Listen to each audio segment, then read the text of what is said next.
Hello, hello. Good morning or afternoon, whichever it may be for you. Gonna get started on turning these cotton candy clouds. We'll switch over, take a look up close. There's one, and then here's the rest of them. Not that one. They're looking really good right now, so we'll get back to it. Or we'll get right to it. Yeah, Abby's gonna show some of the ones that are done. People seem to have been really excited about those. So that's pretty cool. Thank you. But without further ado, let's get right to it.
My tool rest is a little offset.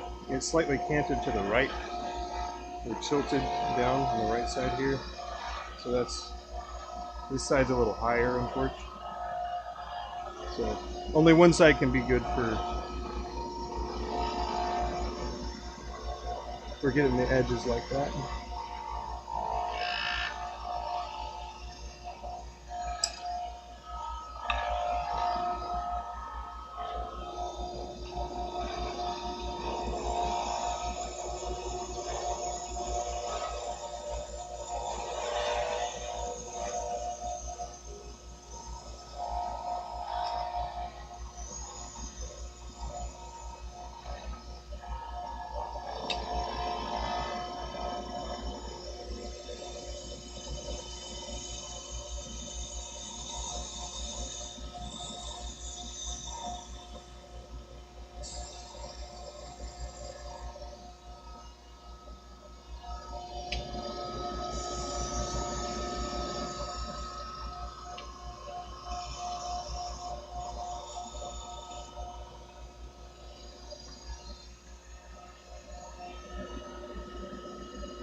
What in the world?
That's looking good.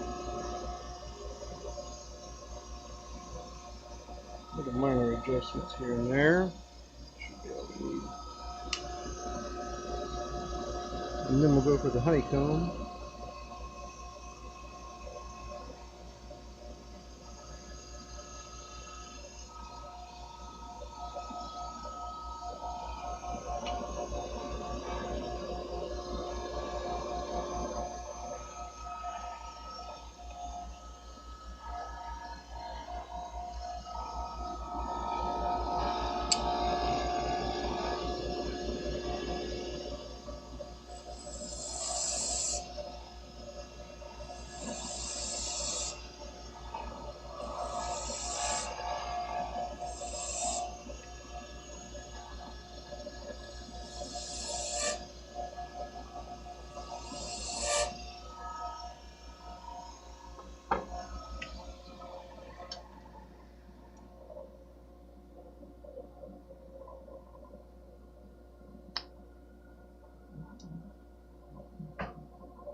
That's a good little example right there.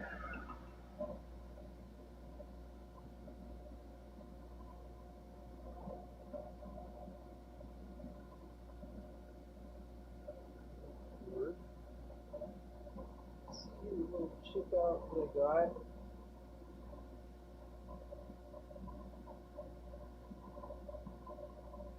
So, in order to fix that, all we're going to do is we're just going to take your time, find the best angle possible.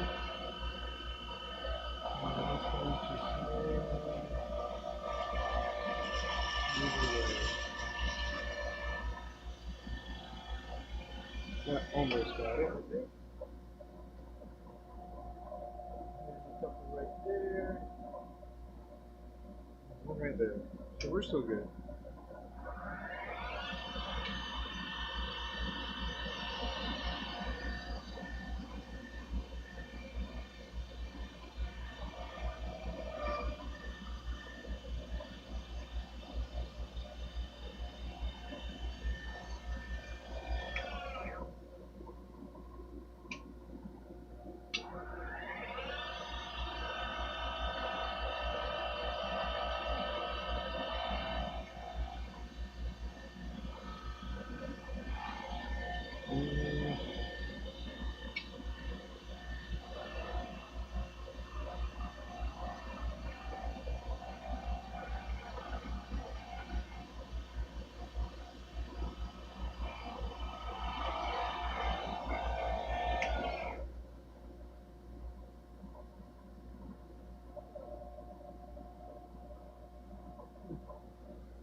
Splendid.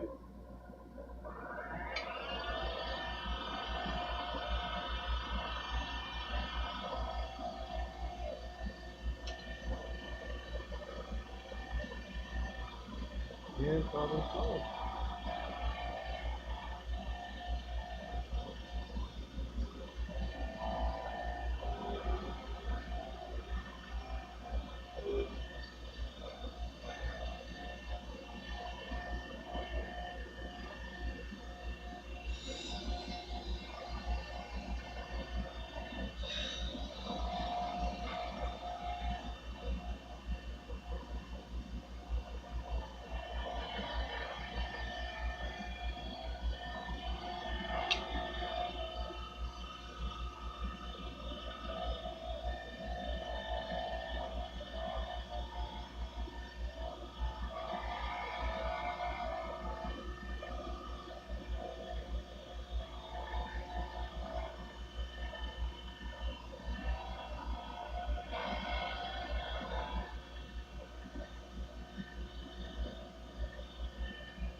Hey Johnny, how you doing?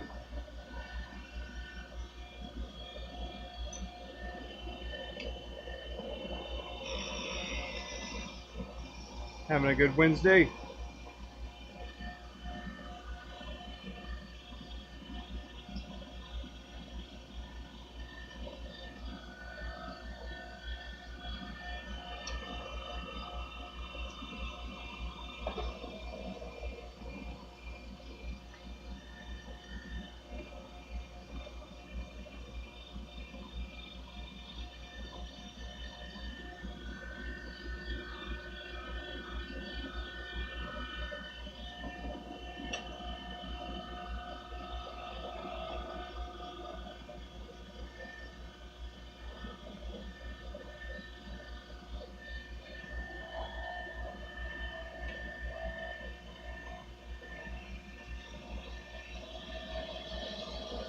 Had some leftover pot roast? Nice.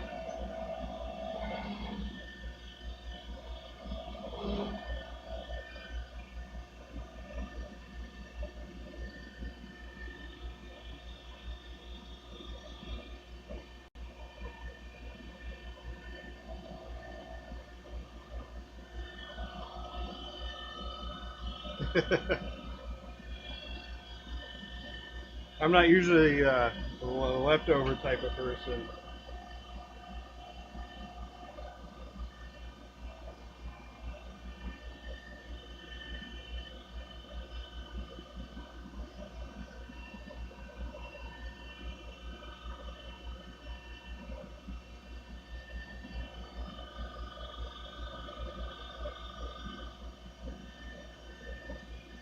You got any projects in the works? Did that mess up again? Somewhere?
Lawrence, how you doing, man?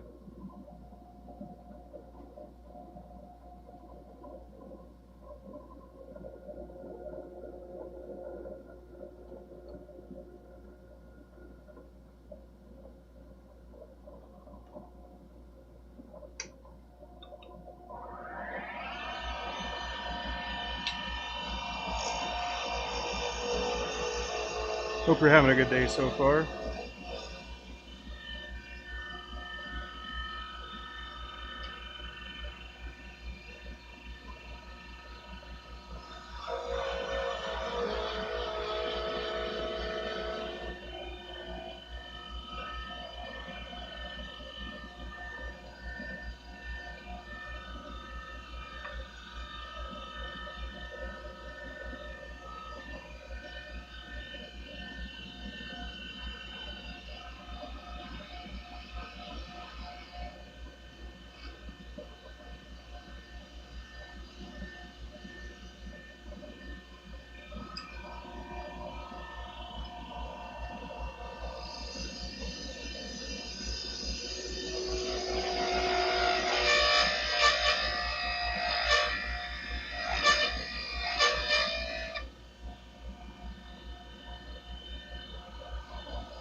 Denny, what's up, man?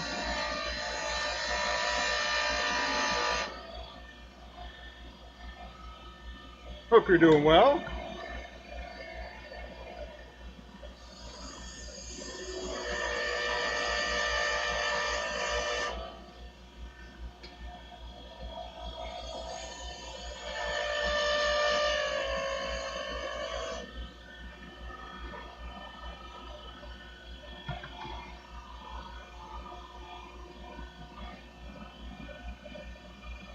Trying to stay cool. Is it hot?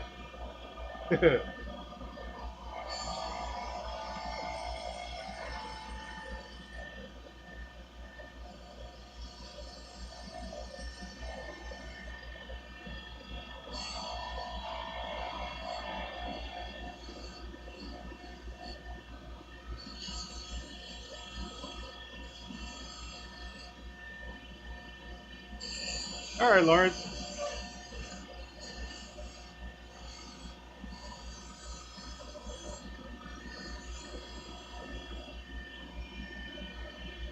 90s. Ooh, that's toasty.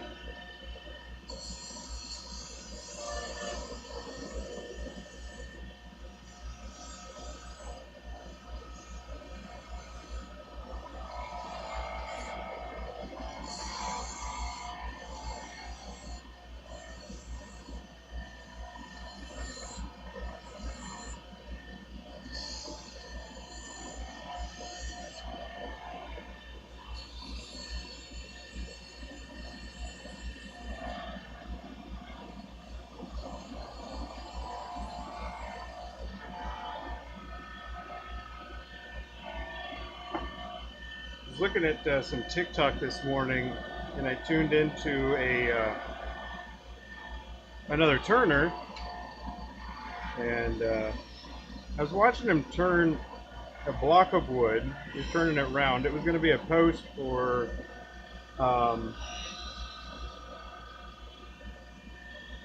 don't know. I don't know what he was actually making. It was a bottom piece. It was going to be the stem for a bigger piece.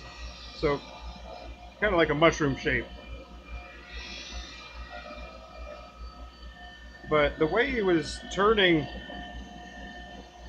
the square around was using a carbide cutter, a square carbide. And it's always weird because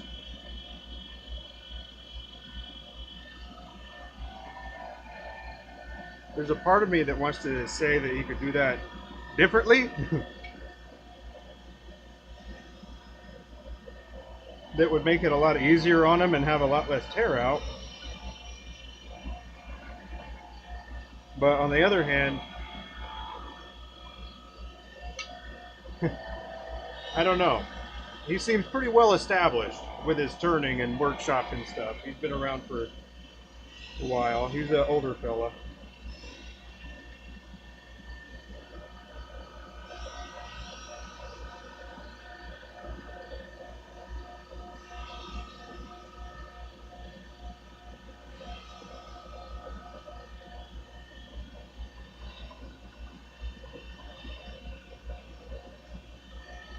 So, you know, I tell you that because I'm trying to gauge what should I do. Because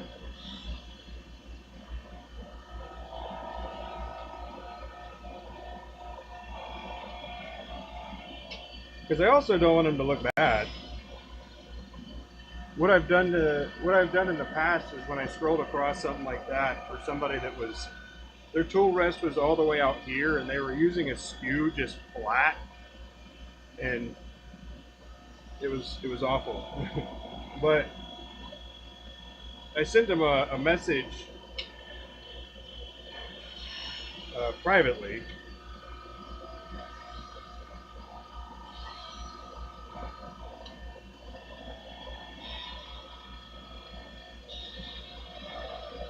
So that's what I did with that one.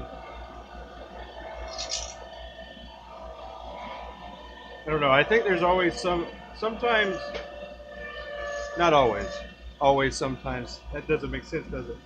There's sometimes you can look and probably determine that somebody is a little less comfortable with what they're doing, and then maybe a little bit of a word of encouragement might be beneficial. But then other people, you can definitely tell that they are closed. Whether they are or not, they kind of give those vibes, you know what I'm saying? I mean, I probably give those vibes sometimes, that I'm kind of closed off, but if there is something that I could do better, yeah, that'd be pretty cool. I even thought about making a whole channel about that. When I was figuring out what I was going to end up doing, I was thinking, you know, I could just make a channel on me turning bowls as best as I can, and then inviting and welcoming inputs.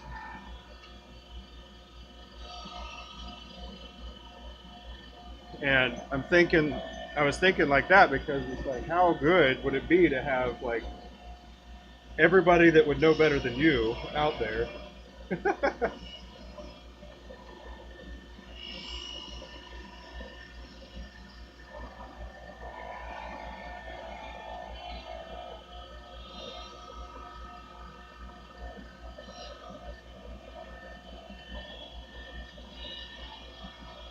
It would be essentially flipping YouTube in reverse. So you make videos on how to do stuff, but I would do lives for other people to teach me how to do stuff.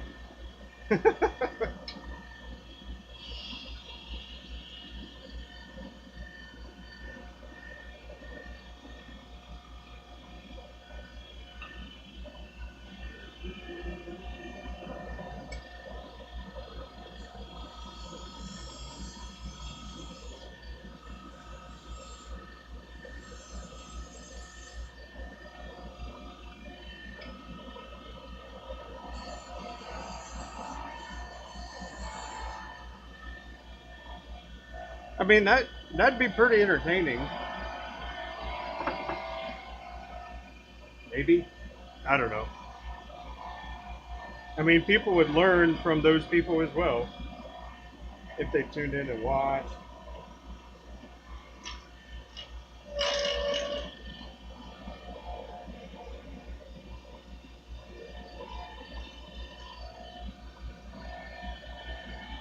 But yeah, obviously I have yet to do that.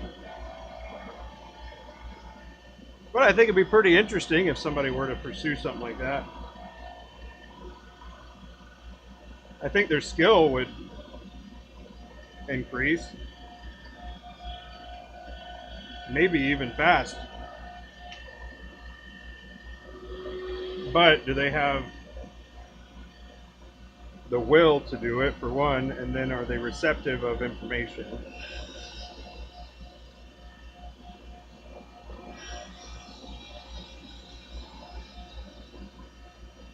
Yeah, not everybody's constructive. Hey, that's all right. You tell me I'm messed up doing that, I'll probably think about it.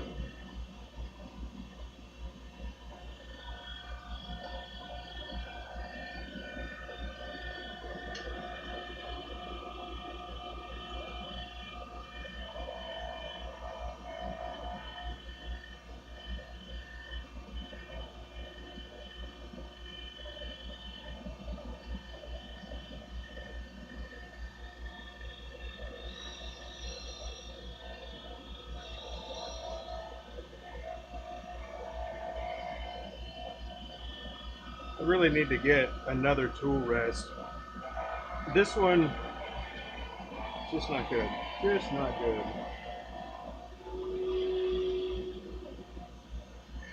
And then I was thinking about making a video, a quick video today, like a little short.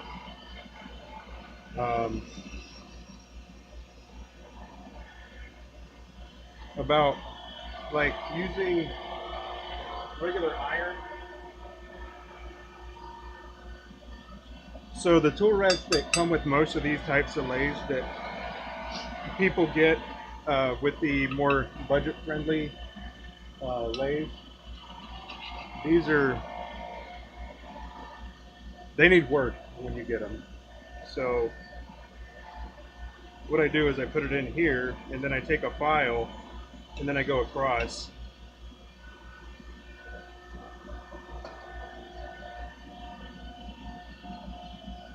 Because there's usually like little pits and stuff from the casting, and your tool edges catch on those. Or if you're using other tools that have sharp edges, um, like the SKUs usually do when you get them, uh, and you have a catch, it can dig right into the tool rest, and then that's just a little surface that you have to go over when you're doing it, and that's not ideal.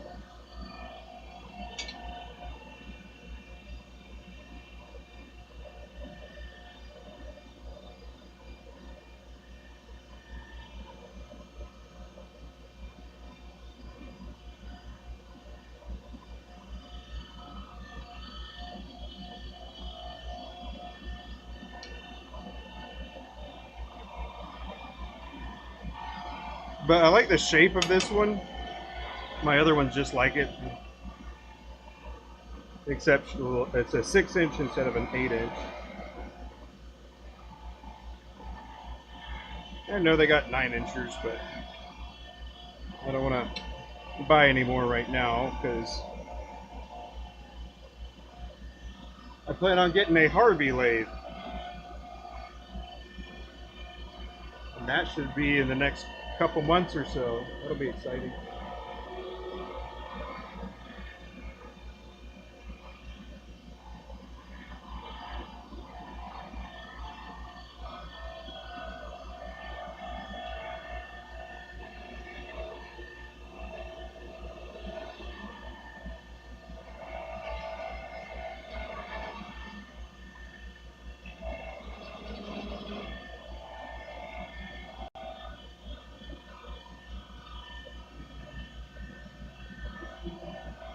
I'm looking at the T40 because it's a 14 by 24. So it'll give me an extra 2 inches. It'll probably put the center like about here. So I'll end up dropping the stand down a little bit.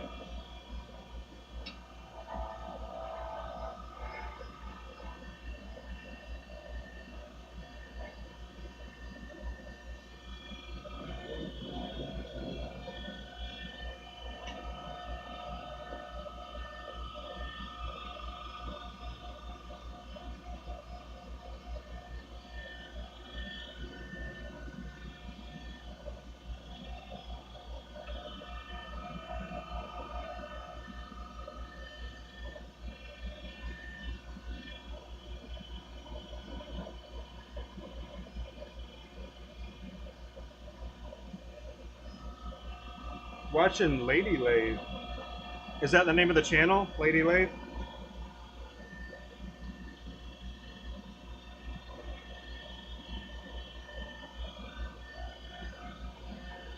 I gotta say, diamond painting pins are probably some of the easiest to do. But you can definitely get fancy with them too.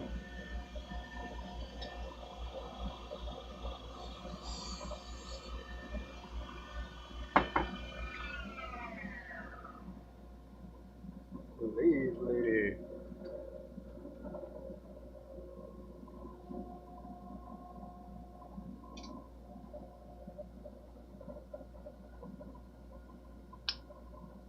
If you saw two channels and all you saw was the title Lathe Lady and Lathe Man or Lathe Gentleman or something like that, which one would you be more likely to click on?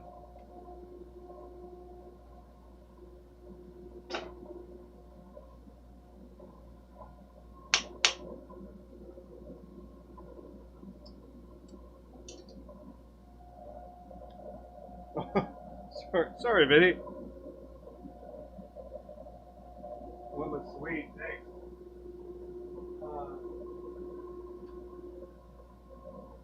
Here's the group of them when they're done. Obviously, we got to get the polish out of there, but yeah.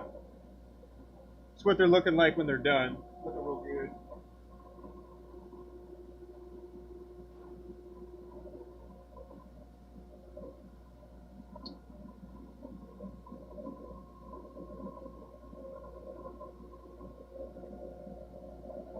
And the reason I ask that is because I know that I would probably be more likely to click on the lathe lady than the lathe guy.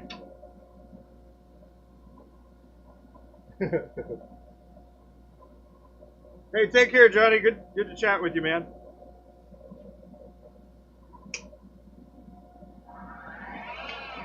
Wasn't trying to make it weird.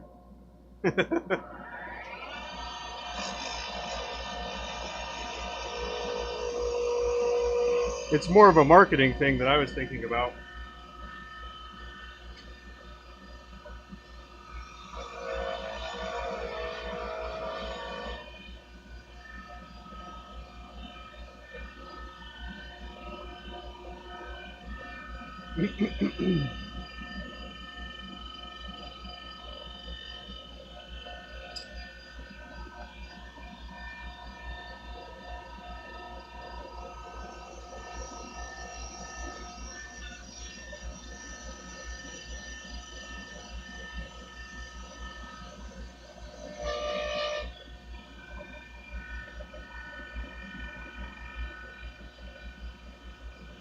The thumbnail.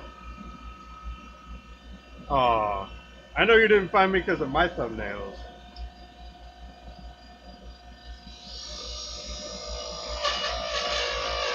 I put minimal effort into those.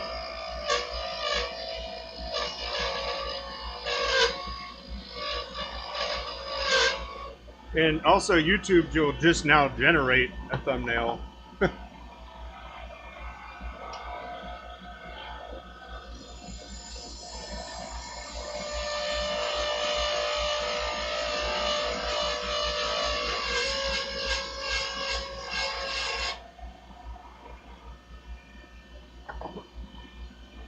But yeah, I was just thinking the title, like,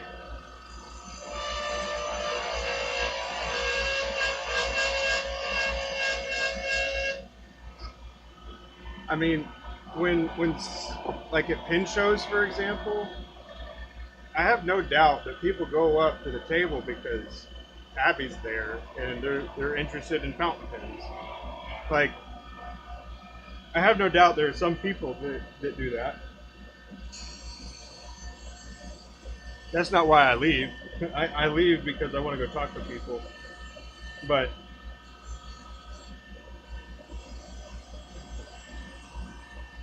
you know, could be a win-win situation to begin with.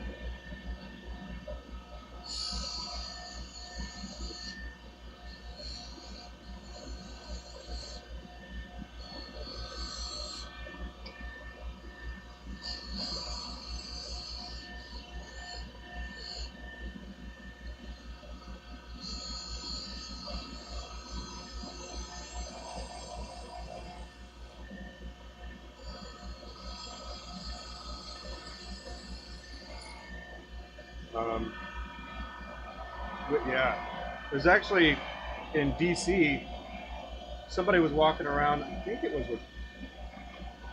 He might have been walking around with Brad. Maybe not Brad. I don't know. But there was somebody that was a.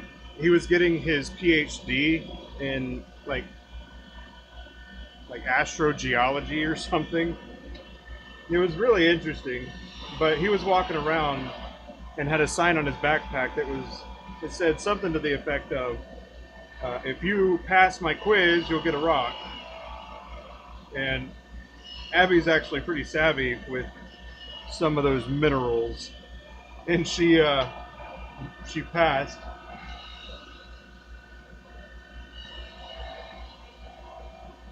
and got herself a nice rock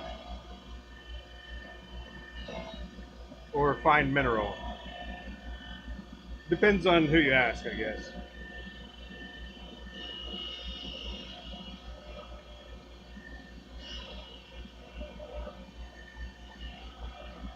Same with colors, by the way. If Abby's like, "Well, what color is this?" I'm like, "It's blue." He's like, "No, it's aqua." Okay, all right, it's aqua. Looks blue to me.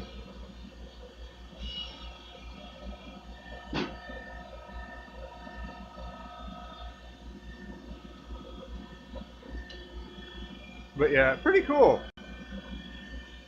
I forgot which one, what rocks he actually got, but I didn't know any of those.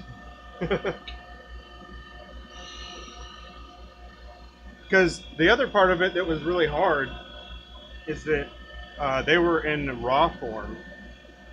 Like most of the minerals that he brought were in their raw form, like unrefined, and it made it that much harder. Like I know personally, um, I rarely see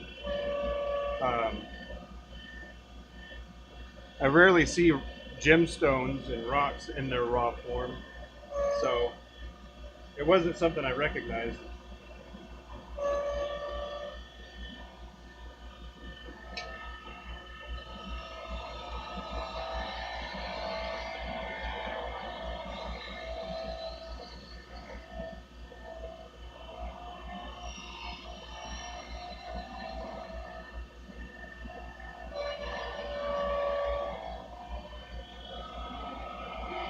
You've heard of that guy? No way.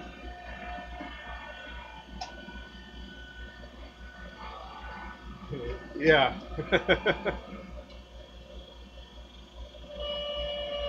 It was pretty fun. Pretty fun. But yeah, if you ever come across him, I'm not sure if you'd remember Abby, but she was one of the few that passed his rock quiz.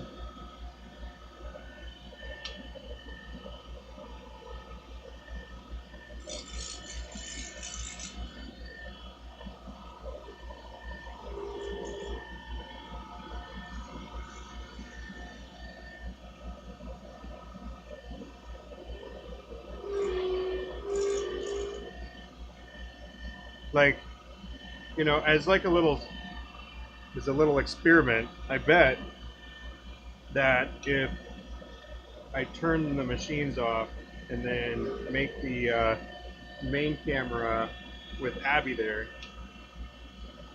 probably be a couple more people that popped up. Whether they stayed is a different story. But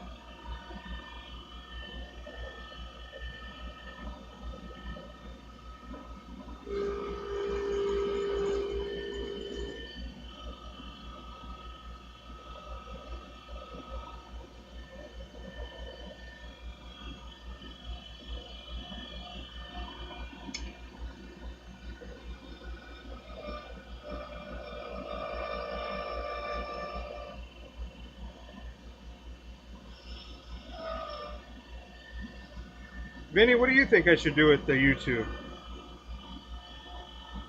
You got any thoughts on that?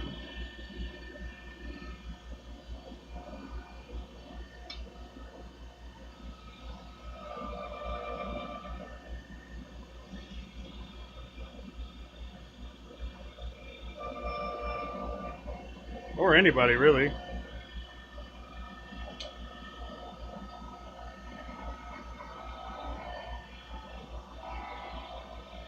If I had to guess, making more videos would probably be a good thing.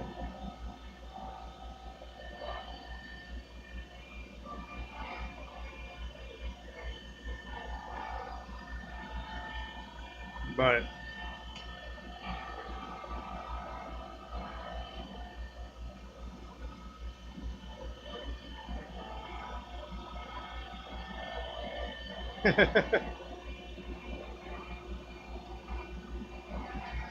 appreciate it.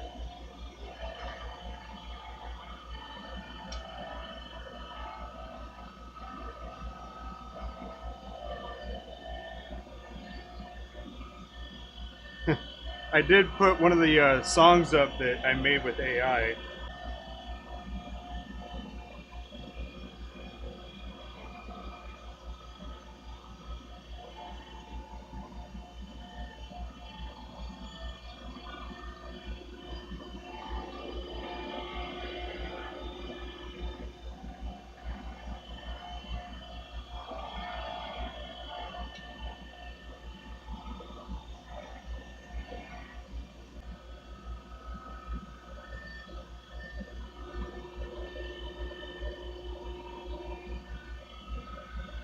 Yeah, you're right.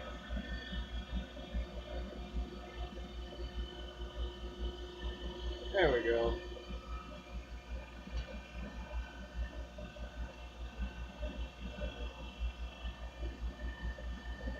We start talking about AI, and then it's like, oh, buffering.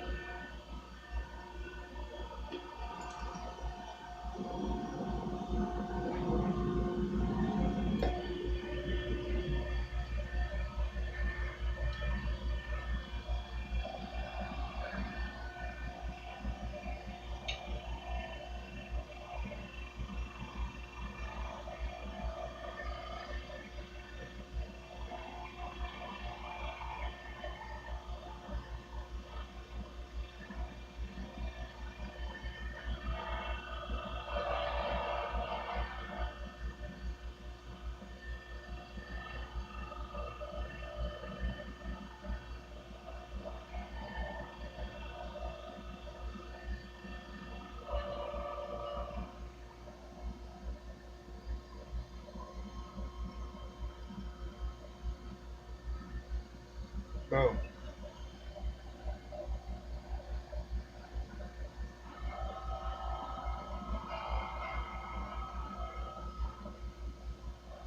I always enjoy seeing how making parts of fountain pens and then batching them.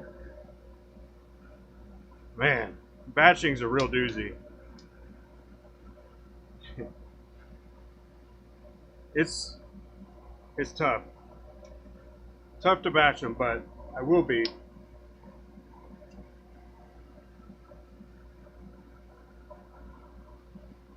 That will be a stream coming up.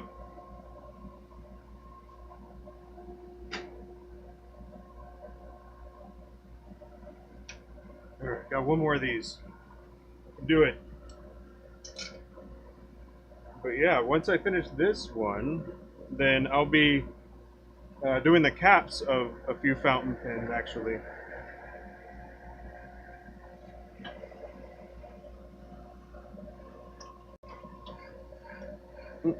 This is the last one of this size, fortunately.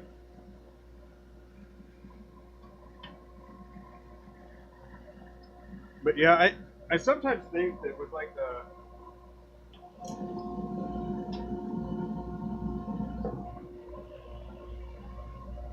I sometimes think with the drilling when I'm set up over on the metal lathe that it's really not all that exciting to watch. But it's certainly quieter.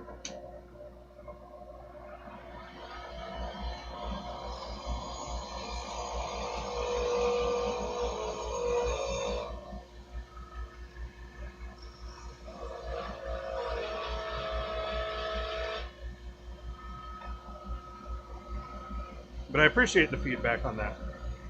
And yeah, I have done a lot more diamond painting streams than anything else.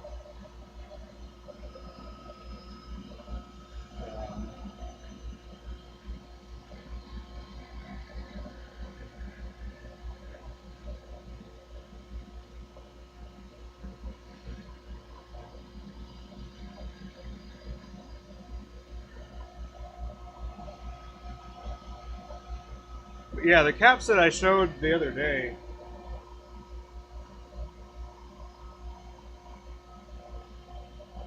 these guys that I was working on, showed them the other day. I just got to crank these caps out and then they'll be ready to go to the next step.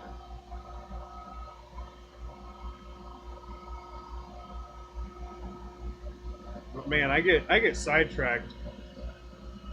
I get pretty sidetracked on different projects too.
Yeah.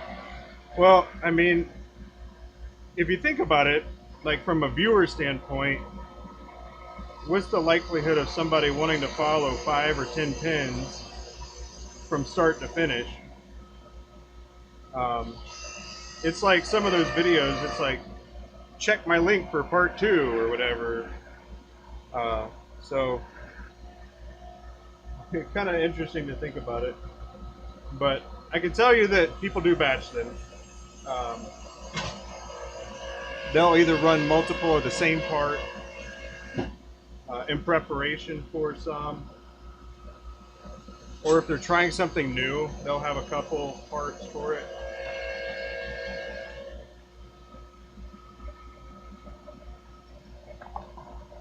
Uh, but yeah, you purchased a Vibor lathe. Cool. Those were actually, when I looked at the spec sheet, they look pretty capable. Like at a fraction of what I got mine for, but same specs pretty much. So, be interested to know how well it works out for you.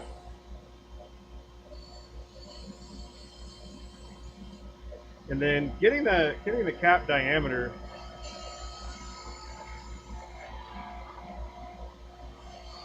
Mine are close to the same, but they're always a little bit different. Um,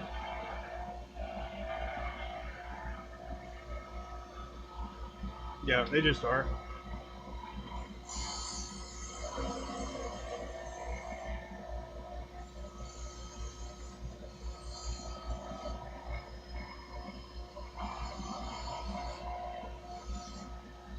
Hey, Boom Crusher, how you doing? Did you go to Texas?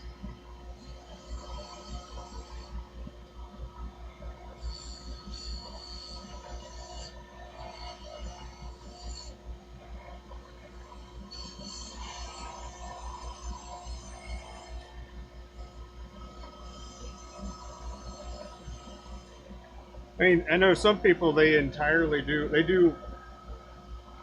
They CNC batch out parts as well. So I definitely wouldn't try to compete with people um, like that.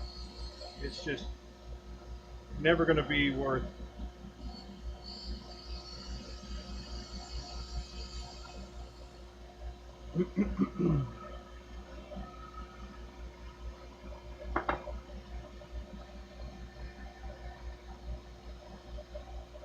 Next show is Portland. Right on.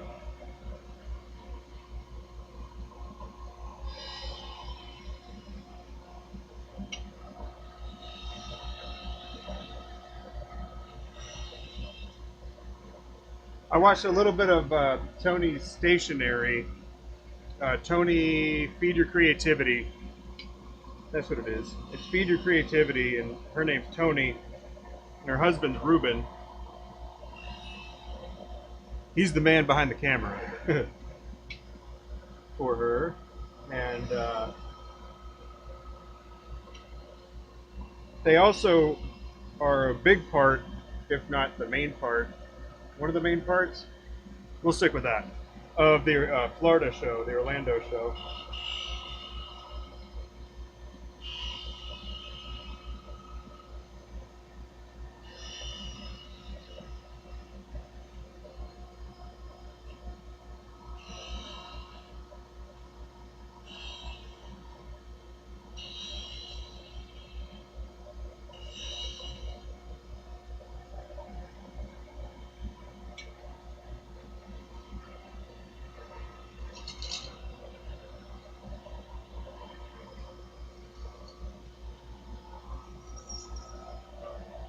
All right, I gotta ask because I saw it last night, or I saw the preview for it last night.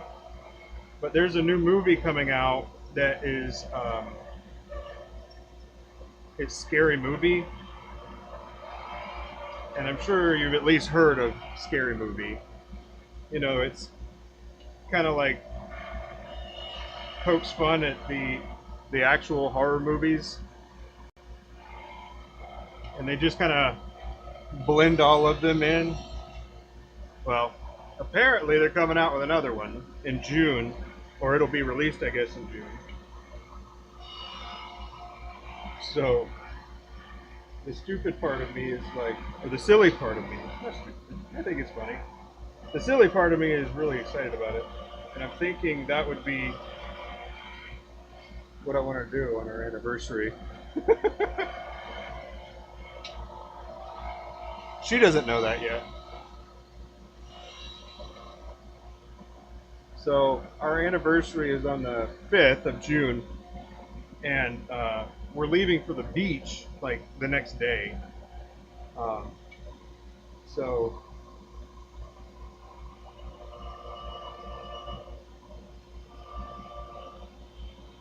it's the family beach trip. Her family.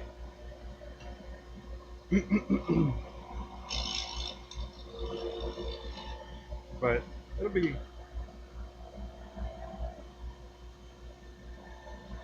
I think I could probably swing that one.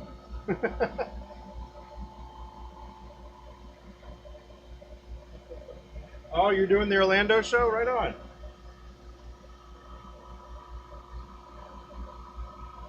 Oh, for the batch insight? Yeah. There are some makers out there that use CNCs.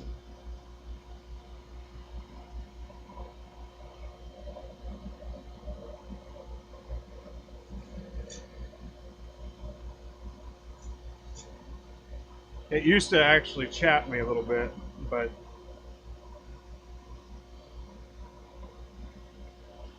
life's too short to be all upset about that.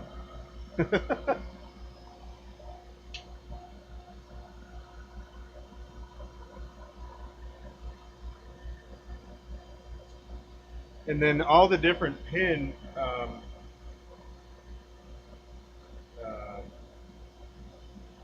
advertisements that do pop up. Because I mean, I'm a pin person, right? So I have some. I guess I've been flagged as like interested in seeing that advertisement, which I'm not, but I do anyway. Um,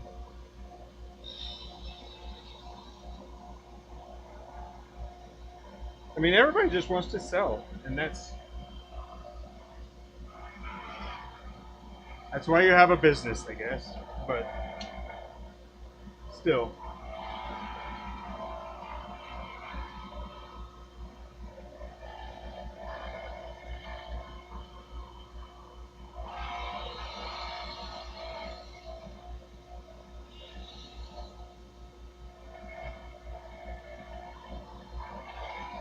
I kind of had a side of me in the beginning that I was like, these people aren't even making their own stuff; they're just getting it off of like Temu and other things like that, and saying that they did it. And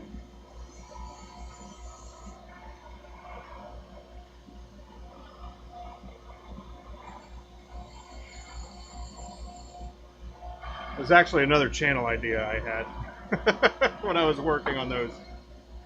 Going through Etsy and showing like different clues that would point you in the direction to know that it wasn't them that did it.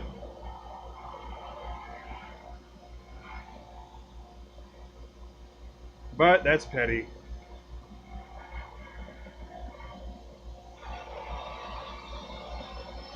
Don't get me wrong, I'm not above being entirely over petty.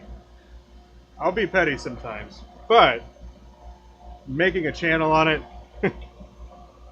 that just seemed a little extreme.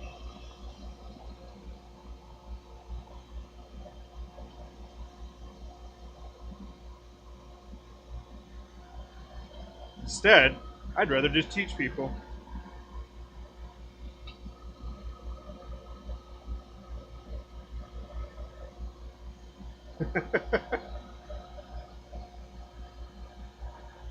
I can't be the only one that's petty sometimes, right?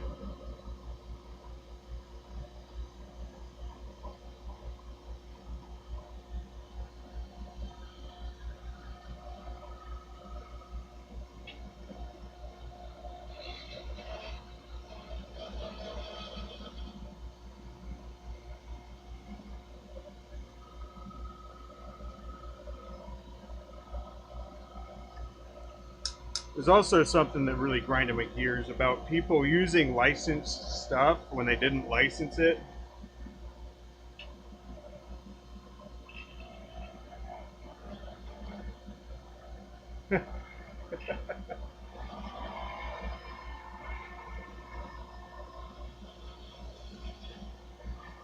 Or there's one other thing that I've seen Tim McKenzie talk about and you know, I'm glad that he does. In some of the Facebook groups, because there was this big thing about PayPal and people not getting their money or them reversing it because they did like friends and family. It's like, dude,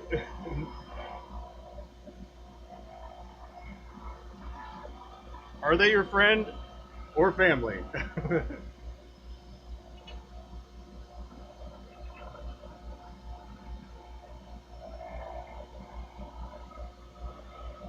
I don't know. I guess I've always been a pretty straight arrow for the most part.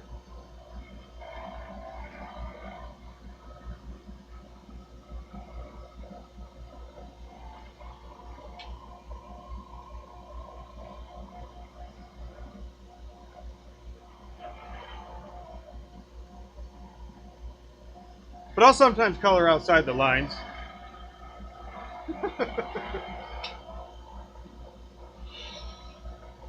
I want to elaborate too much now, but just saying. Mm. No, what is this? I gotta get that out. That's okay. It needs to come down a little bit anyway.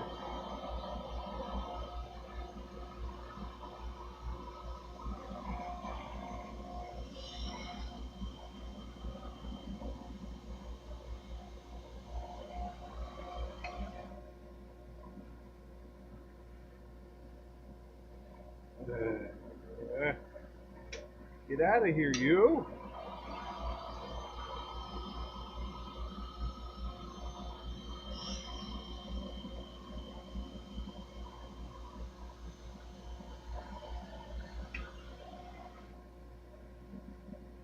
All right, well, we're just gonna let it be there.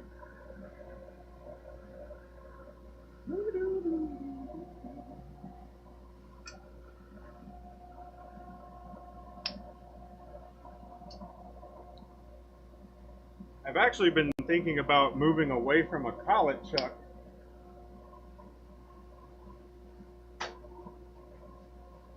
which is a little interesting. Thinking about it, I'm kind of thinking I would get a 5-jaw or a 3-jaw chuck instead of a collet because it's not grabbing my mandrels as well. So I'm going to try getting another mandrel made first. And then from there, I might switch it. I've been using tape to kind of fill a little bit of extra space to expand the diameter of the mandrel, but I don't do that. That was supposed to be like a temporary solution, but ended up going for longer. And also, if you wrap tape, like if you wrap it all the way around circumferentially, it'll have a little overlap, which, you know, it might not be very much towards the base, but um, it'll be more dramatic, you know, a little further out, the run out aspect of it. So it might not be too noticeable in the beginning, but it will affect it.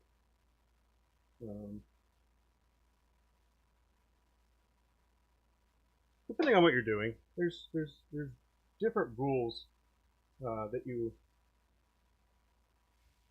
have that you kind of need to follow in order to keep things concentric.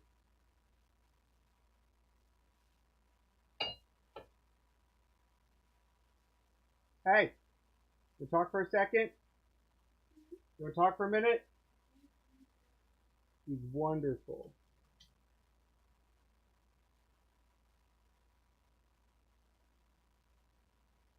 Mike's right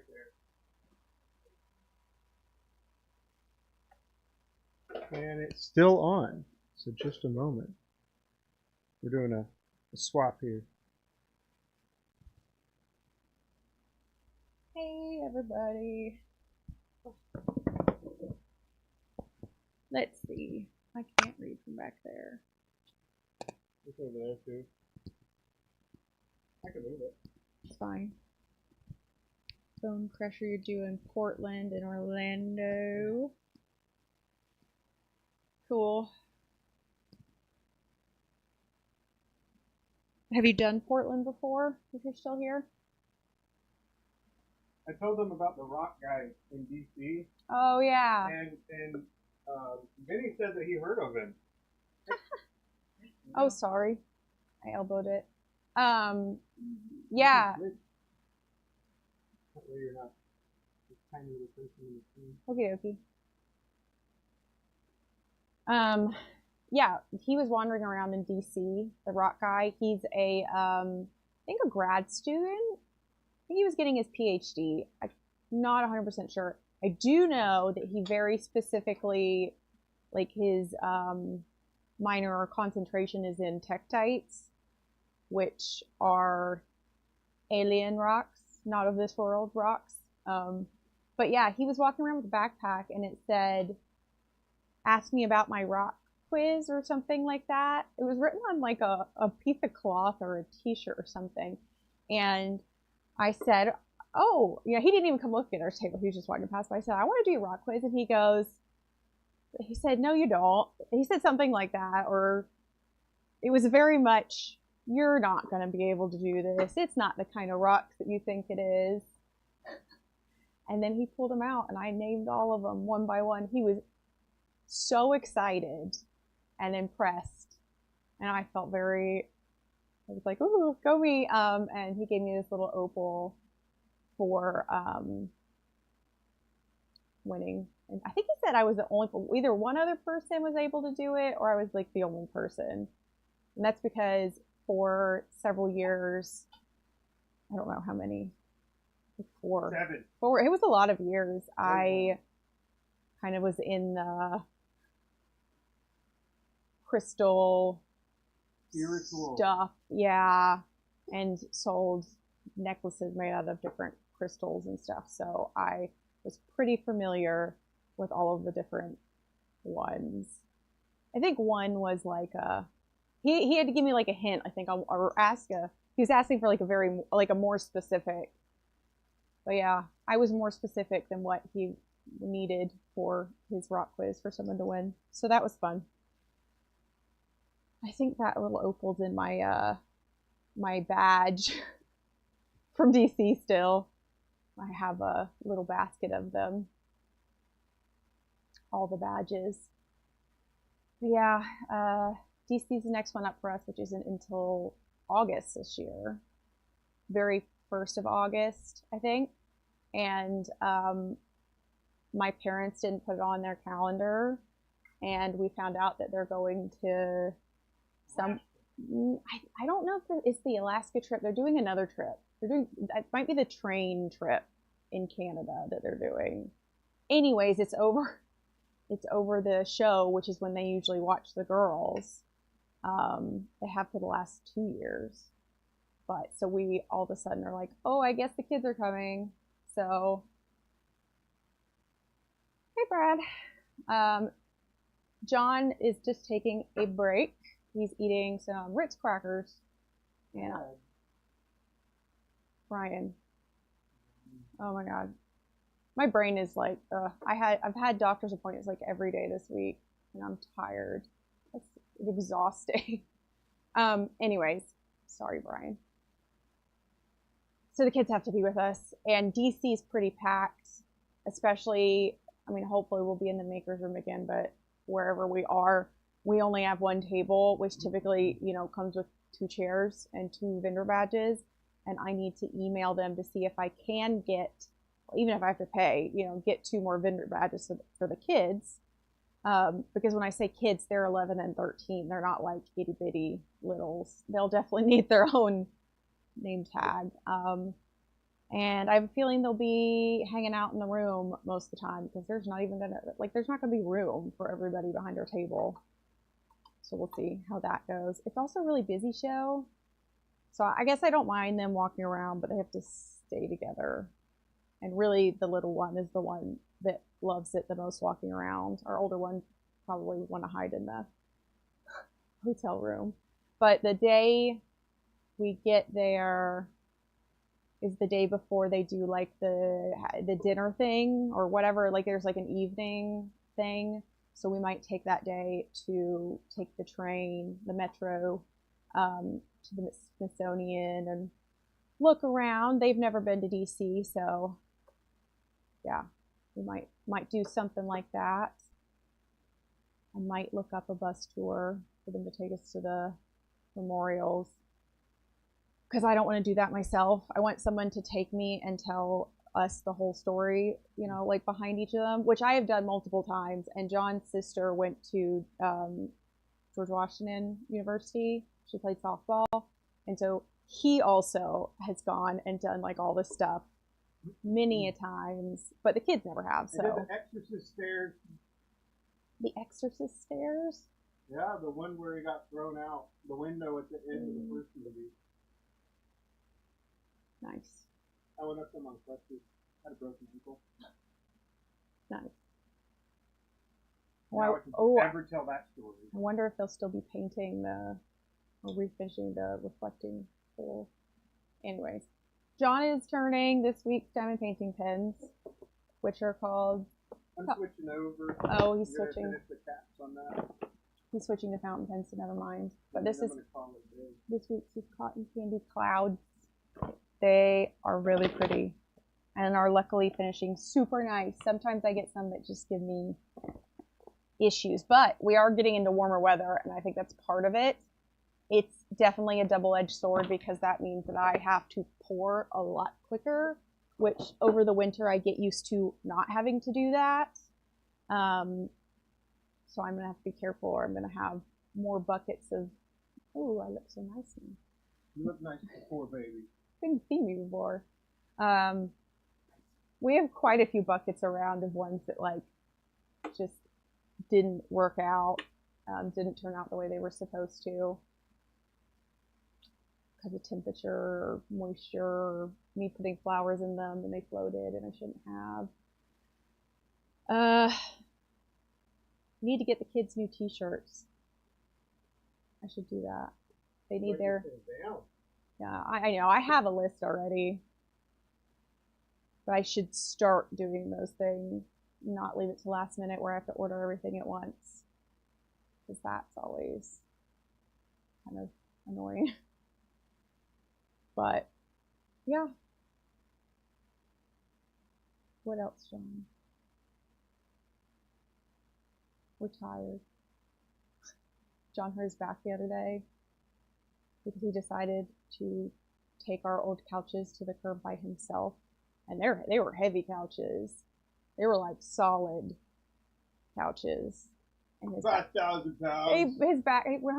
And when he said he hurt his back, I was like, why didn't you ask Evie, who is our older daughter, who is almost as tall as me and probably stronger than me, to help him or me to help him? And he was like, I wanted to see if I could do it. We're too old for that nonsense. Curiosity killed my back. Yeah, it did. You need to not be broken. I know, for tomorrow. Yeah, that's right. He's helping his sister and our niece move tomorrow, and I am babysitting for a couple hours. So, that'll be fun. And then Evie, our 13-year-old, also is going to a wrestling interest meeting at school for 8th grade. So that's pretty cool. I hope she decides to do it. She's pretty strong and tenacious, so I think she could do pretty well. And they did Taekwondo for a couple, like a year. And then they did Taekwondo first. They were little bitty. Oh, the roar. Yeah, they did Taekwondo when they were little bitty, and then we had them in Jiu-Jitsu for a while until that turned into not so much practicing or learning moves, but like parents using it as a babysitting tool, which was frustrating because both of them wanted to be there to learn and like improve. So I think she'll like wrestling. John did wrestling in high school or middle school, sometime. Both? Both. So good, they can practice. Yeah. She could take you down. She could take any of those boys down. I don't even know if they put the boys and girls together. It'll be interesting to see how many. Depends on how many people. Yeah, how many girls there are, because they did specify that it is both boys and girls. I already asked her to, right? I know. Wrestling boys. She don't Man, I kick, was looking online. At kick some some of the other butt, stuff. man. It was crazy. What But stuff? some people are like, girls shouldn't be in that sport. It's bad for the sport. And like, dude, it's middle school. You're not gonna get scholarships. No, I mean, if she In keeps middle doing school. it and wants to pursue it, that's a whole other thing. John was talking about maybe them both re-signing up for like jujitsu or some kind of other martial artsy kind of thing. Because at 13, I think she could take the adult classes now, because that was a problem with being in the kids' classes. Mm-hmm. And honestly, she was always a little bit more interested in it than our younger daughter, anyways, who is not an athlete. Yeah. Fairy. She's just not. But yeah, John and I both grew up doing sports every year, lots of sports. That might surprise him and you. Now, the one sport that I did stick with from childhood up to, I even did a year of like it in college, was swim team. So it's not like, I don't know. But that's a nice cat. Look at. Go cat. Embarrass our kids. Ooh. There's a whole pin made out of the California After Dark blanks. Where what I did for those show pins is I did a different cap. I need to pour. I still haven't all the way decided what my DC show pin is going to be. I need to tell John. Because I think I know what I want it to be. But I like his opinion, and then I like to not do his opinion. Which, by the way, he does to me too, so. Sounding board. What did you think? What's in your needle? About got Judy chopped. It has to be defensive. Thank you. You're welcome. Had a little snack break. I know. I had to sit down for a minute too. Yeah. Little stretch. We're back. Snack break. Got new shoes though. Ah! You got that camera where you want it? I'm sorry. I hit it like 3 times. I got new shoes. I'm not gonna lift up my foot from here to show you. They're very nice. Nice. Yeah. Bye. Bye guys. No one was talking to me anyways. That's okay. That's okay. That's okay too. Oh. We'll figure it out. We shall figure it out. Okay, these are all going to be Marauders. Yes. Oop, it's almost Stella time. Yeah.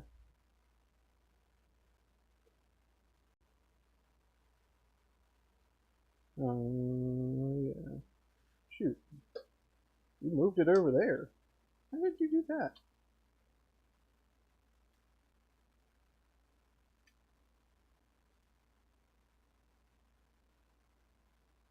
Boom. And boom.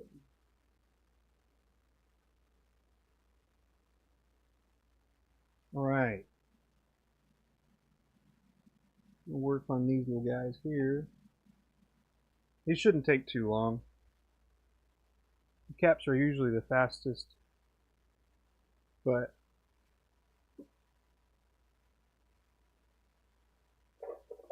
they don't need tenons.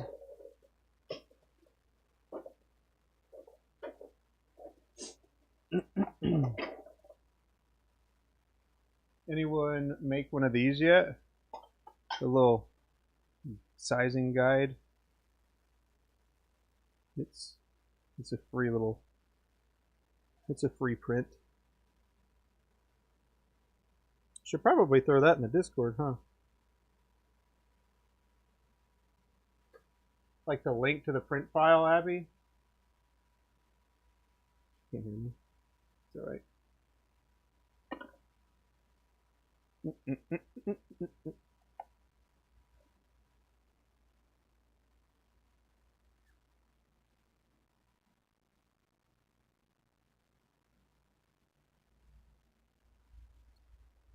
Let's see. Yeah, Brian, how you doing, man? Still cranking out parts?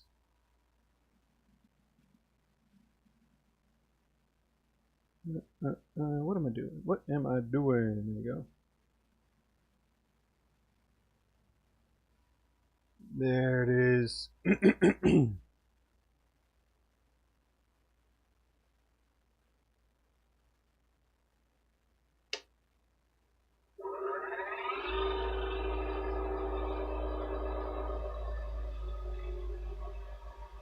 Oh, I guess I'll go ahead and tell you. The reason there's two lines is one is the depth that I drilled to. So it's it's the apex of the depth. I used my plunge depth gauge. I don't know if it's actually called that, but that's what I use. So the calipers, when you get some calipers, they'll have a little extension that comes out. And so this is another way to measure it. So I just put it on the edge and then measure the depth, and this is where the line is for that. And then I go about 1/8 of an inch back for flat profile, and then I go a little bit further back for the Guardians, and that's just so I have a little bit more room to do a more gradual taper.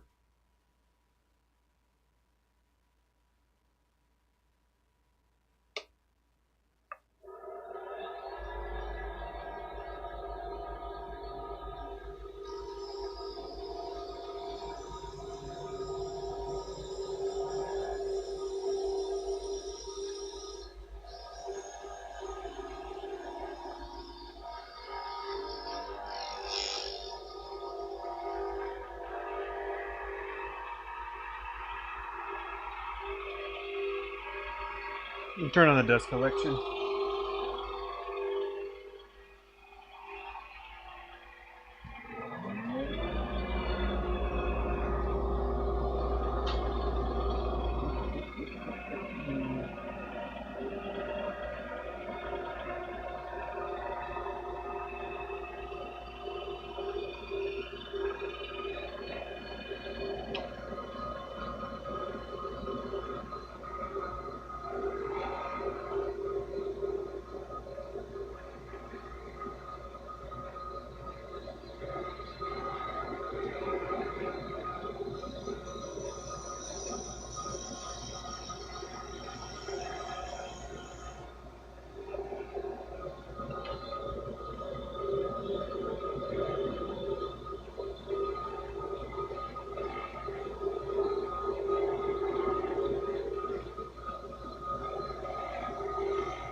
Cut a little edge on that one. All good though.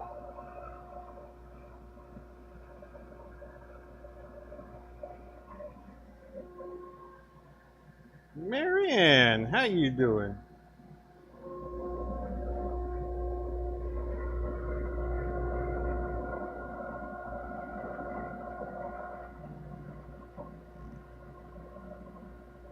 I'm doing well, doing well. Thank you for asking. And then a quick little adjustment to make sure that the cap will go in, or the section will go in. No problem is, I'll chuck it back up on the metal lathe because it's already turned concentrically. And then I'll just do a little, hit it with a little sandpaper. I know you can't see it, but that's what I'm doing. Hit it with a little sandpaper. There we go. Perfect.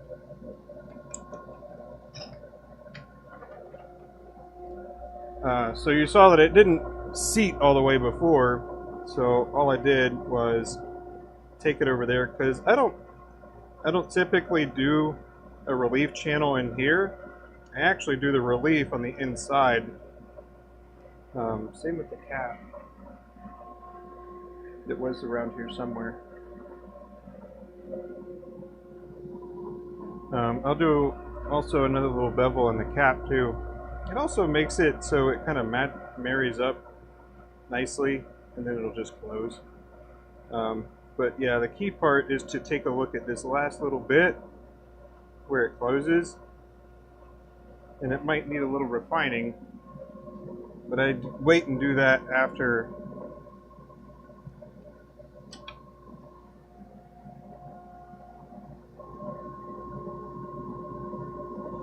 And I don't think it really matters at what point you do it. Just make sure that you do so it comes together nicely.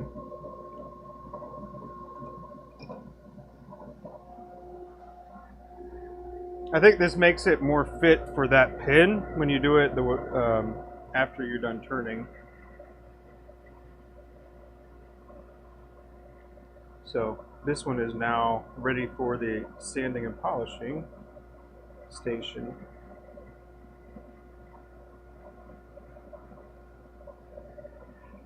And then if I need to again later on, I will also chase the threads again.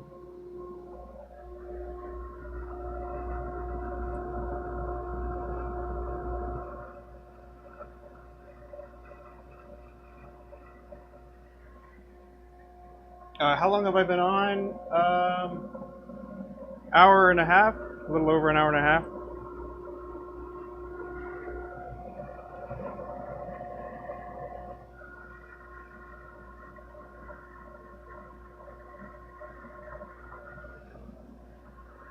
We are chipping away at the days, getting them set up on the Discord.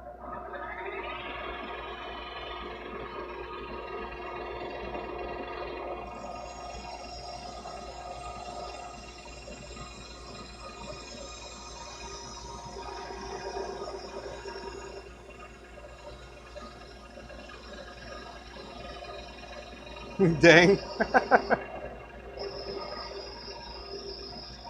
I definitely haven't been streaming as long as I have before.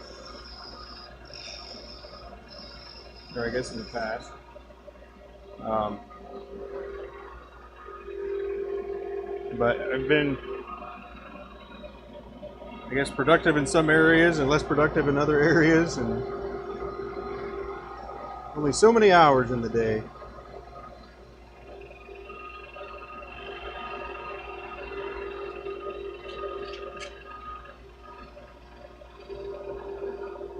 Oh, she's in. Hey, cool. Where was my invite? I'm just kidding.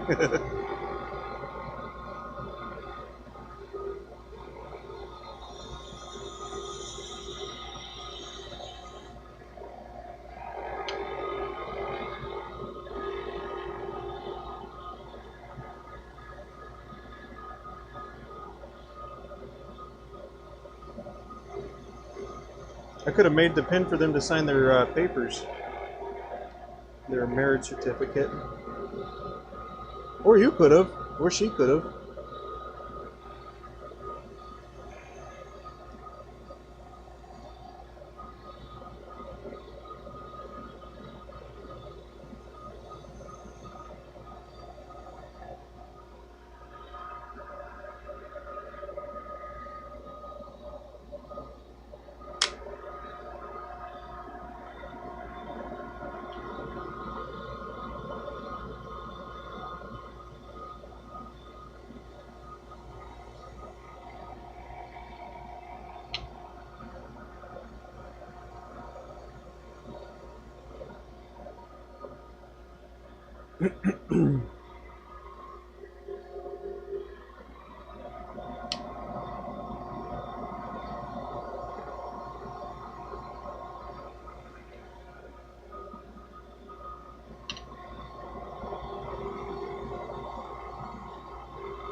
So the approximate diameter from this area is about 3/8 on the inside.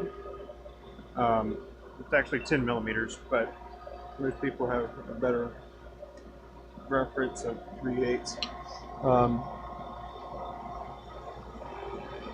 So I can go pretty far, and then the mandrel doesn't act. It goes all the way to like right here, and then this is about 13 millimeters, or right about half an inch, drilled inside. So there's two. It's a two drill sequence that I do for the cat.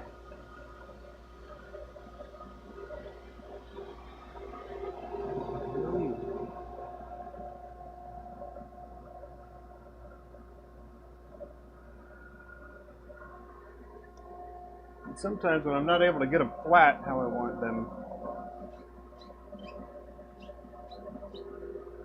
I'll use my file. I'll slow the lathe way down, like, I don't know, about 500 or so, approximately. And then I'll use the smoother side. You want to be careful not to gouge it.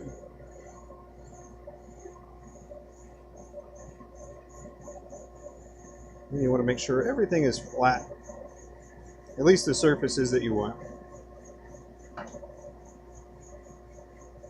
Or if you wanted a more tapered look, you could also do that.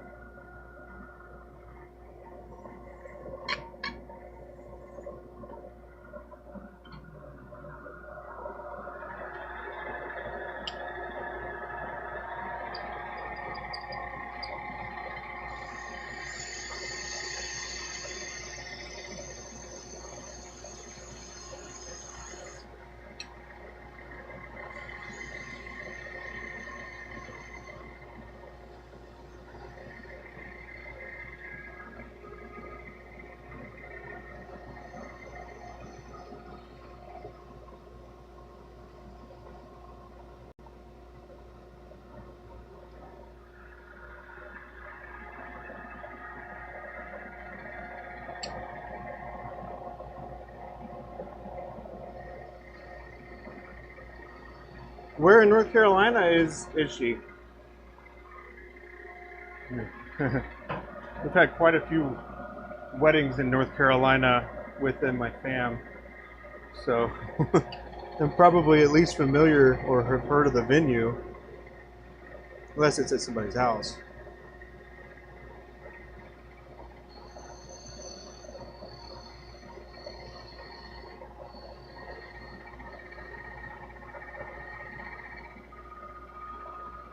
No, no idea.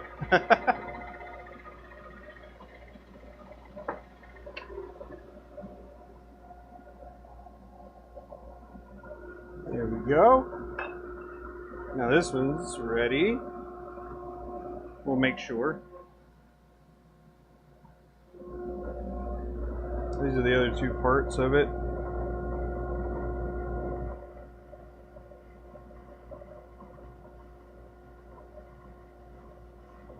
And it's a little snug, but that's okay. That's an easy fix. And then it does seat where we want it to.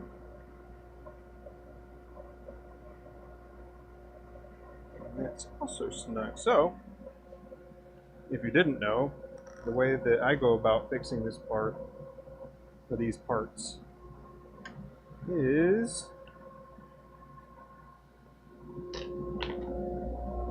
for the section, I'll grab the a different die. It may not look like it, but this is a more rarely used die. It's used just pretty much for this purpose. And then I'll run it one way, I'll flip it around and run it the other way. And then that will help that be another point to test. Because if this works, then we're good. If not, then I need to adjust on the inside, which is also an easy fix. So check that.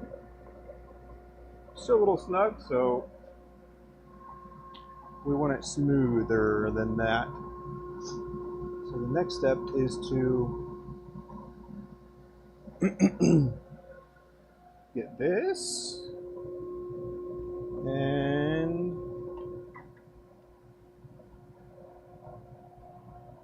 where did that thing go?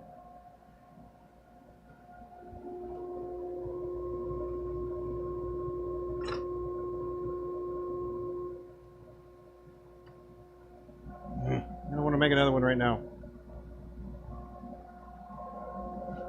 It's usually right here.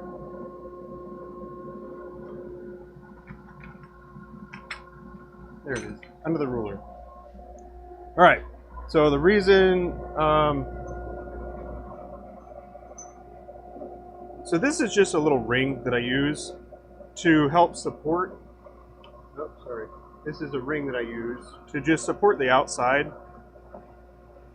That way, once I do run a tap into it again, that it helps keep pressure to reduce the probability of cracking. Although I have still had it crack.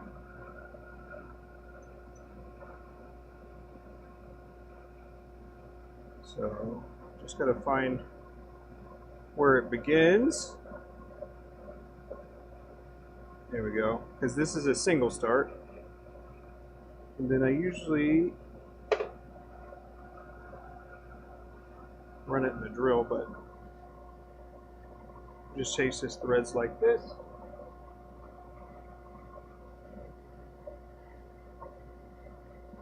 So what we're doing is we're basically shaping the threads a little bit more,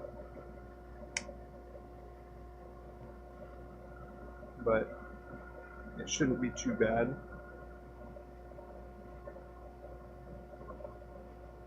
Kind of refining them a bit.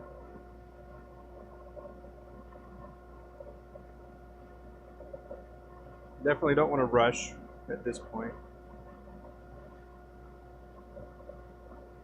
So we took a decent amount out. we'll recheck the fit.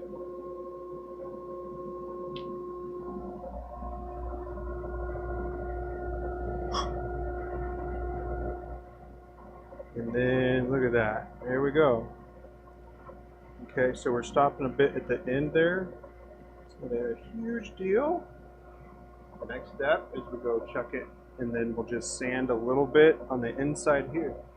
Give it a little gentle bevel.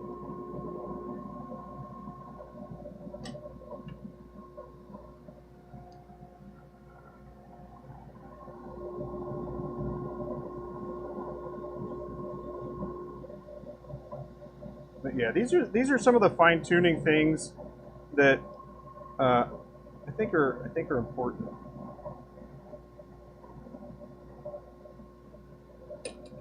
And it makes a difference when you're patient and you know what right looks like, kind of thing. Then you make everything how you envision it to be. So I'm going in pretty easy now, all the way to the end. And then lastly, the cap. So the cap, I think, needs some love because that's a little more snug than it should be. Again, not a huge deal. You can choose to chase the threads, and that's why I have this. This is another die, but it's the same one that I use. So this is one of the M13s by 0.8 triple lead, and then this is just another die that I have for this specific purpose. So I can use that, or what I'm going to start with instead is a different tap that is also for this exact purpose. So we're going to find where it starts. And then you want to be really careful not to... You want to make sure you take your time and actually find where the threads are. And then make sure that it's not like offset or anything, or you're gonna cross thread it and pretty much ruin the cap. So this is just a quick little fix. And the main part was the base, so I went a little further than I needed to, but you see all those little curly cues, helps clean it. And this is basically my thread refining set. So I have two different ones. So, perfect. So everything is going together nicely now. Perfect.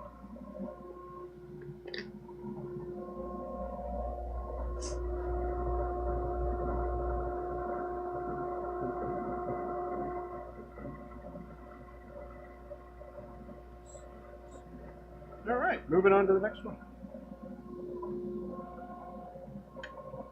I usually do those, I usually build them all up and then I do them all at once for efficiency's sake.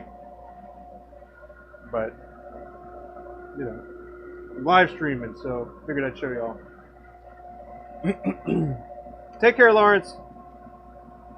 I don't know if you're still here, but take care, man. Good seeing you. Forgot to write down when I have live streams. Currently there is not one. I usually do stream on Wednesdays and Thursdays. Wednesdays or Thursdays, and or my dad comes on Monday. Sometimes I'll stream on Tuesday, so it's usually a Tuesday, Wednesday, or Thursday. But as far as like a set schedule, I don't have one. So I probably should. It's been a long time at this point. Hard for people to know, but really,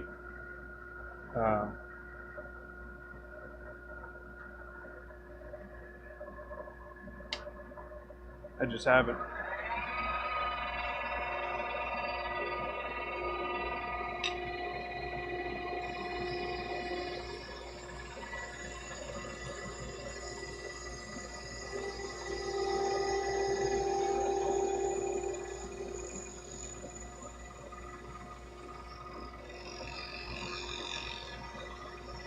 Anybody have an idea why I start right here?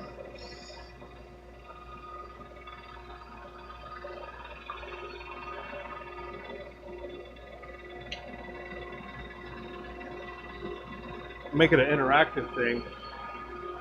Won't just be telling you stuff the whole time. I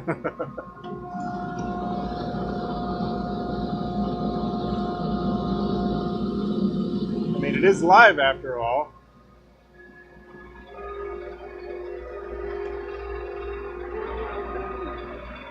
But yeah, anybody know why I start right there?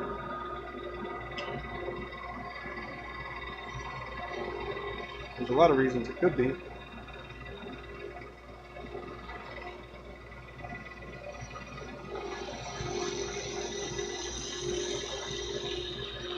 Glad to see one of them.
Also, turning when it's a much thinner diameter is a lot more punishing when you get a catch.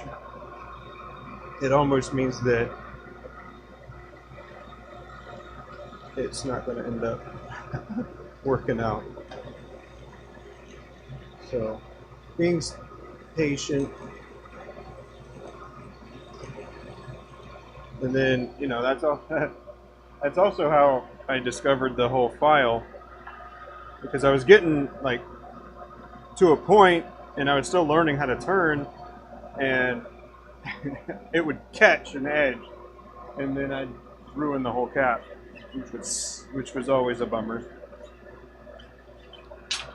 So my solution to that was get it really, really close to where I want it to be, and then just make minor adjustments from there.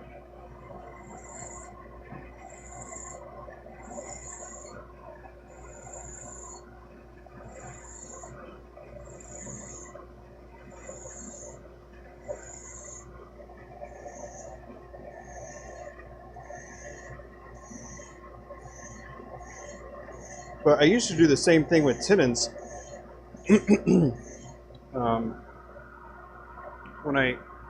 When I first started, I would use a little sandpaper to reduce the diameter a little bit at a time until I got more comfortable.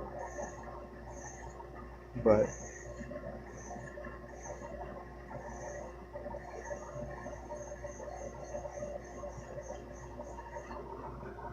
that was something I did. I don't know anybody else that did that. But when you think about it, it makes sense.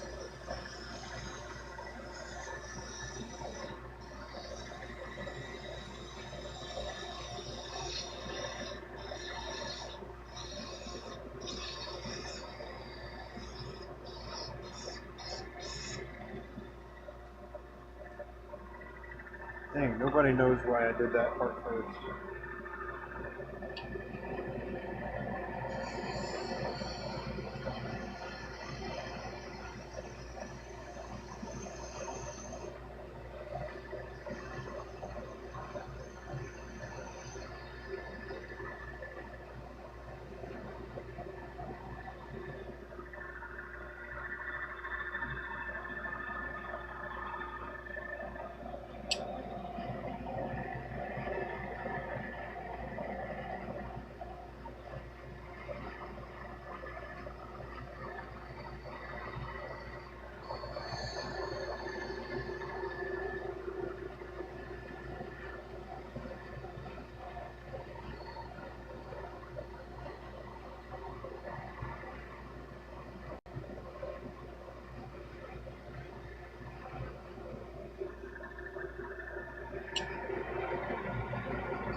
I'm gonna finish these. I'm gonna finish these.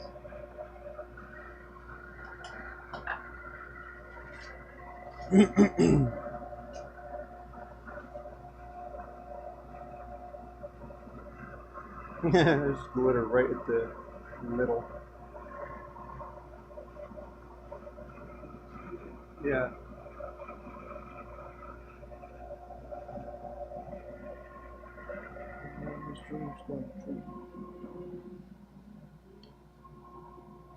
All right. And this one,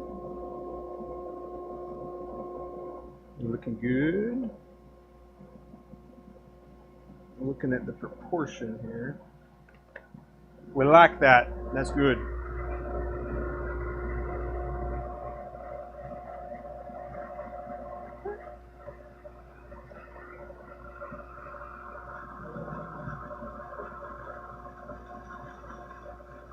Keep the live center on the blank, but know how long the piece is. Yeah.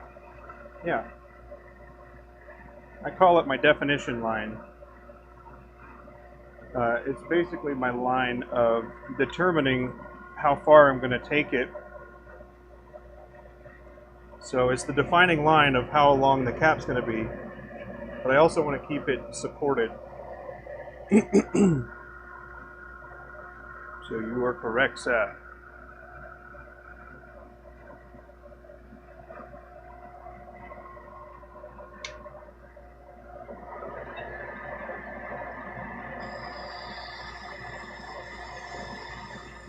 And then after I do it, I also trim it back.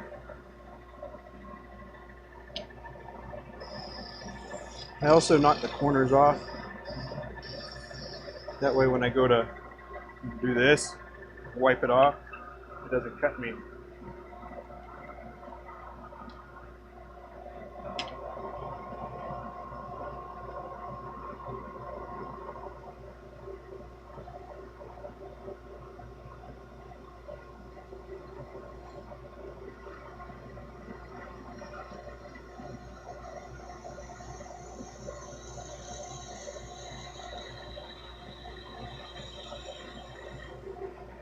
And that's also why, because now my line isn't even there.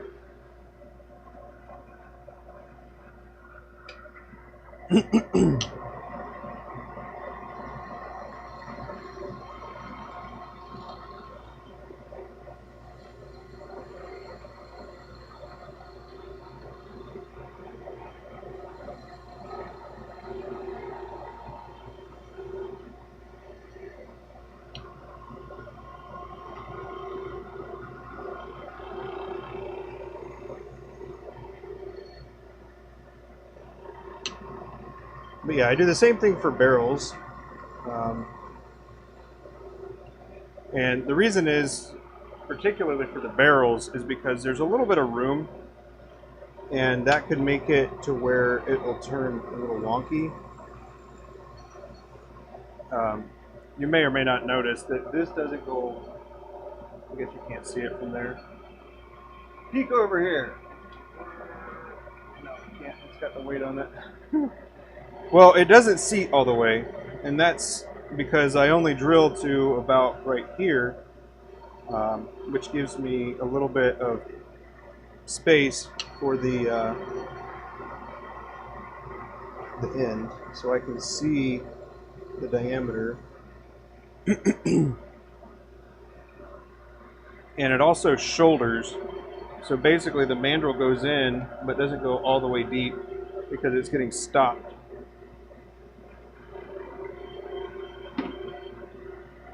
Because there is a smaller diameter in there.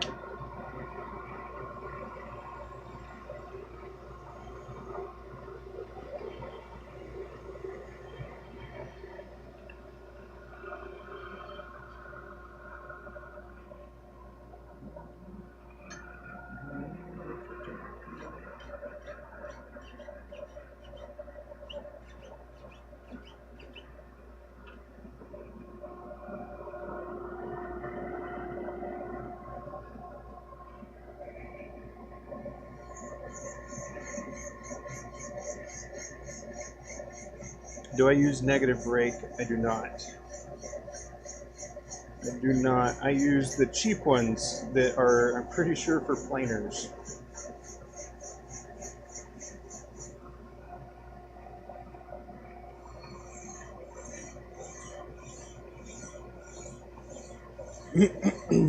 But I've heard people talk about them and they like them. But I can't speak from experience. Is probably another one of those things that could be awesome, but if you know how to use other tools, then unnecessary at the same time. Pretty sure Bone Crusher only uses steel, but if this is actually in one of my my Discord posts when it comes to lathe versus or steel versus carbide. I made a Discord post about it, and it really boils down for me, am I going to turn wood or am I going to turn resin? And that's kind of how I would think about it initially. I think that there's a shallower learning curve when it comes to using carbide than steel.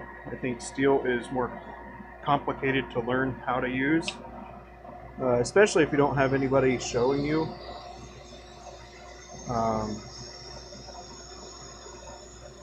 But I think that there is a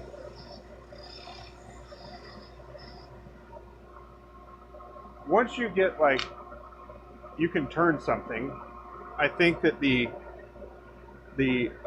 skill ceiling is just higher overall. Like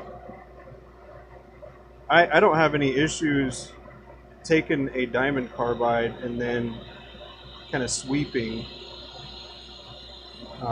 but you're not riding a bevel. Like that would be a bad example. But this is a scoochy gouge. This is a scoochy gouge. And basically you ride the bevel. So when you ride the bevel, it's very similar to a spindle gouge. But if I had to give someone an answer of what tool should I get, I'm going to ask you, what do you plan on turning most? Probably. And then if it's wood, I think it's quite valuable to learn. I think it's faster to learn how to turn smoothly with high-speed steel on wood, and I think it's easier to learn how to turn smoothly with carbide on resin. So I think that's where I plant my feet. Although you can use either for either. Um, so I think it's most important for someone to just find something that's in their budget that they want to do. And if you wanted a black and white answer for me, it would be if you're turning resin, get carbide. If you're turning wood mostly, I would venture to say it's worthwhile to learn how to use the steel. Because you can get a smoother finish on wood with steel in a shorter amount of time than it would take for you to get a smooth surface on wood with carbide. Yes. But you can. You absolutely can. I've done this, or I've done it a few times where I showed I've even got a short on it, carbide versus steel, and I think it's a skill issue when people aren't able to do it with carbide. A skill and or technique issue, because the other thing is the likelihood of you discovering that type of thing without seeing somebody do it is probably lower. But that's why I talk about tilting my tools all the time. I think it's a very valuable thing to do. But yeah, I've got some wooden pieces here that I can actually show you. This one, and this one. Let's find one that was not that. Let's see.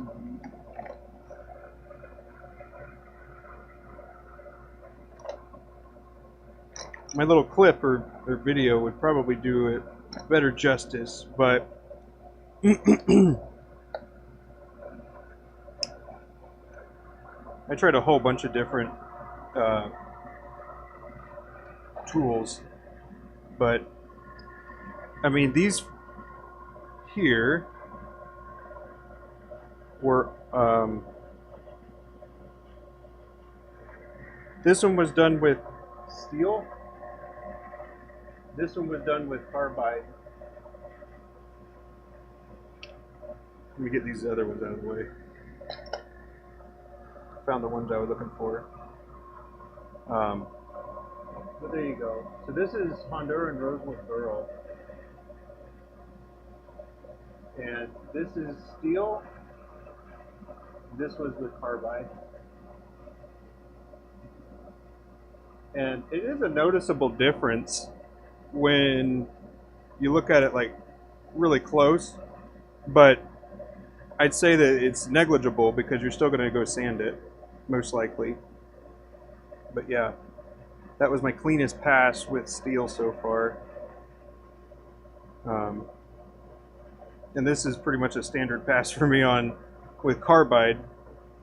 So I have a lot more repetitions with carbide. Probably have 15,000 more repetitions with carbide than I do steel.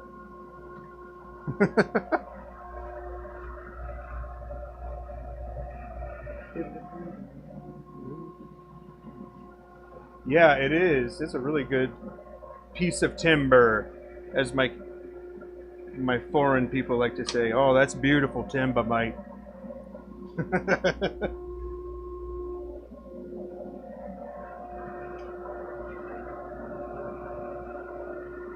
Your SOOO is steel?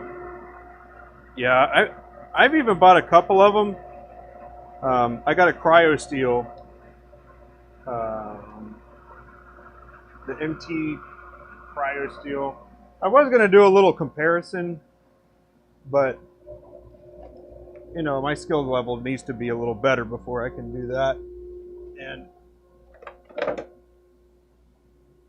let's see. But yeah, I went on a SOOO bender for a bit.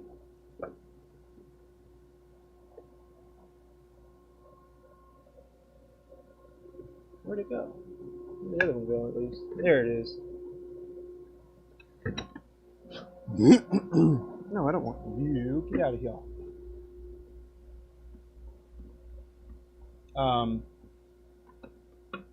I've got other reasons why I would choose the carbide over the steel also to begin with. That are in that post. But one of them is because of the angle. Like these angles are, they're about the same actually. However, when it comes to sharpening them, it can be complicated to keep that angle the same every time.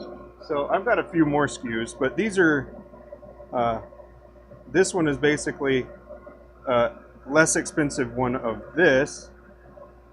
So this is a crown tool, which is the same one that made the Scoochie gouge. And they have M3 cryo steel, M2 cryo steel. But this is also M2 steel. It's just not cryo treated. And what that really boils down to is how you temper the steel, from my understanding of it at least. You may also notice that I rounded all the edges on this one. I haven't decided if I'm going to do it with this one yet or not, because I don't like it when it digs in. I want it to be able to glide. But yeah, that was just a belt sander. I just laid it flat on a belt sander and let it run for a bit, and then rotated.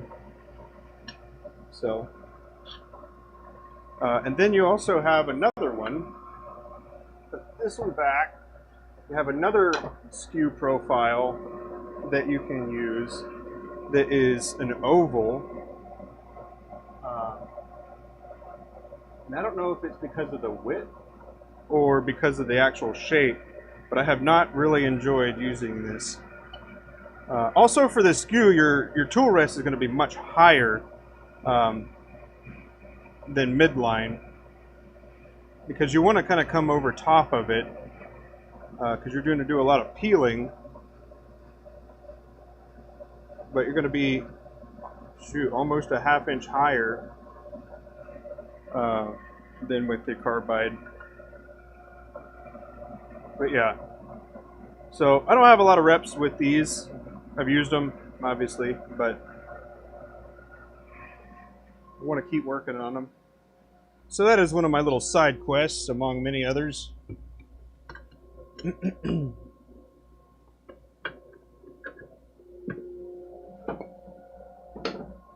And then I also, you may or may not have already seen it, but I did, I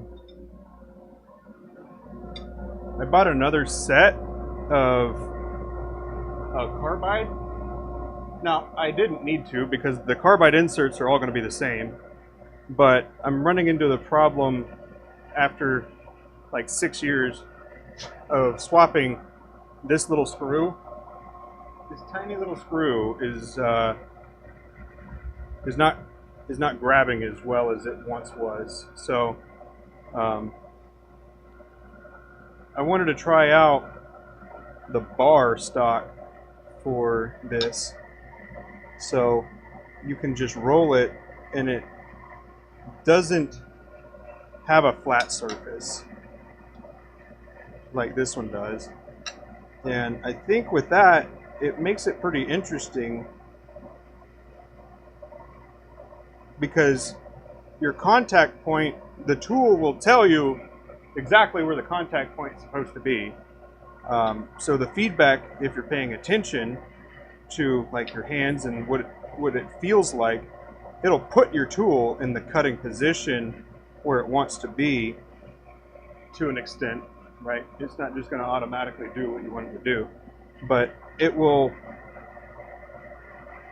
help you like fine tune that one little spot because it's completely cylindrical.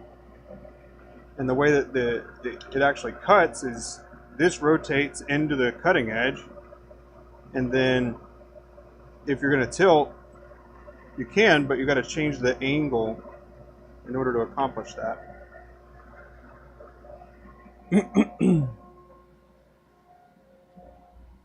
But yeah, I'll be making handles for those eventually. I made one handle, but I didn't like how it turned out, which is also why I use that one as a tester.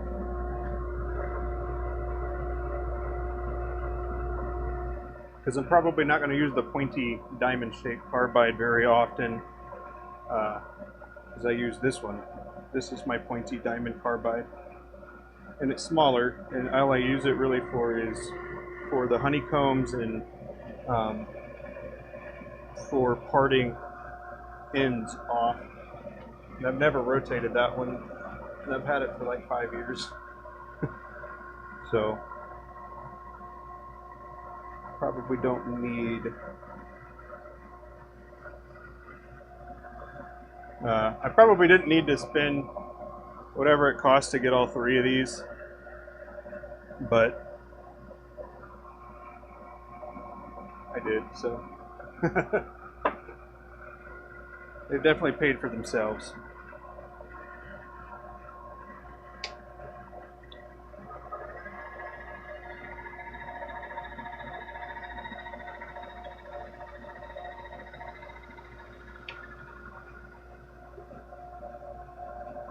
Use a cheap set of Benjamin Best turning tools. Hey, there's nothing wrong with that. That's what I started. Yeah, that's what I started with. I bought a set of Benjamin Best, and I also bought a cheap set of carbide, and then I tried out the Easy Wood tool one, and I will say that I prefer this particular handle more. But again, this is like min-maxing type of stuff, and if you're not familiar with that, it's just like trying to get the maximum out of whatever it is you're doing. So I like that it's made out of aluminum because it keeps it light, but also it's also front heavy. Then it's also girthy at the front, which again keeps the weight more forward, which is kind of where you want it because it's just going to be resting there. You don't want the back too heavy, which is probably why they used, I'm guessing this is probably maple or something. But also I use the back end here pretty often, and I also use the front part right here, and I'll even come up here. And really what it comes down to is the different amounts of control I'm going for, or how much leverage I want. So it's a variety of factors that I don't think about doing anymore. But if you don't know, if you're holding something that's larger, the rotation is going to be less input over here. So you can rotate this like, 90 degrees left and right, and it's going to have less of an input on here. Whereas if you're holding a skinnier part, you rotate it 90 degrees. The rotation is going to be significantly more. So when you're gripping it, you consider where the control is actually coming from. Are you pinching up front, or are you more pinching in the back? And then these are just chilling. So those are just variables that I've, after working on that course that I'm working on, or the 30-day Kickstart or whatever, those are just different things that I've taken my time to think about. That way I can kind of teach the right way the first time. Like obviously that's the goal, doing it right the first time. So, but yeah, your inputs. So if I'm holding it back here, the inputs will be more drastic on the front than it would be me doing a similar motion up here. And we can kind of, I don't know how really to demonstrate that, other than like your degrees that you're going left and right is different.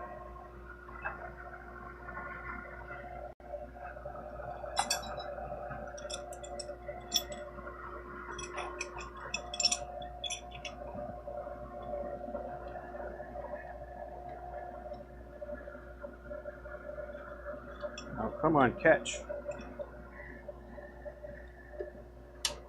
There we go. No, not off. So this is a part of why I'm thinking about changing up my collet setup. This is so frustrating. Okay. Because when I'm pushing my tailstock in, it's actually pushing the mandrel in as well. And I'm not pushing it like super tight. It just needs to be supported and have positive contact. Yep, did I miss it? Yeah.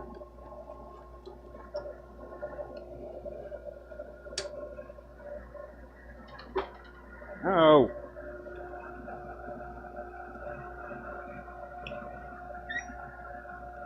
I tried to tighten it up on this spindle.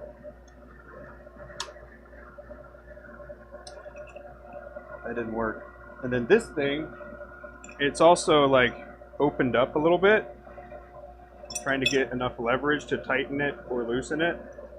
So now it's all messed up.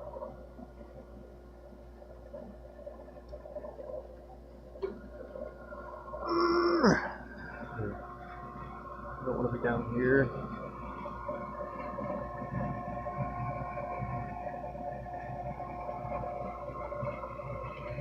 Jeez, please.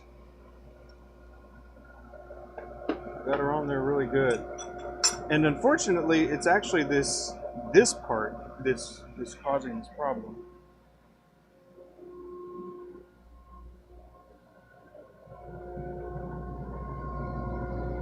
So now I gotta go get a bar.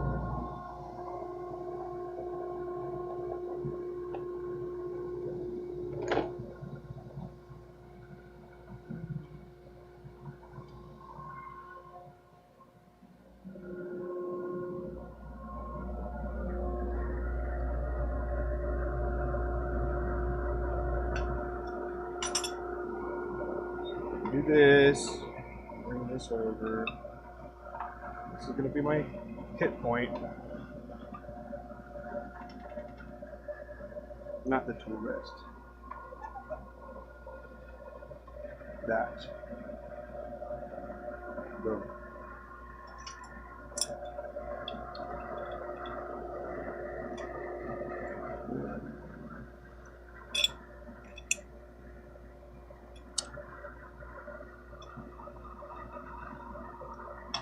Get out of here.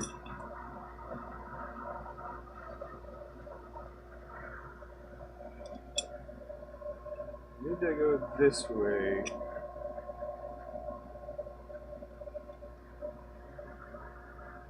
Can't. This keeps coming unscrewed.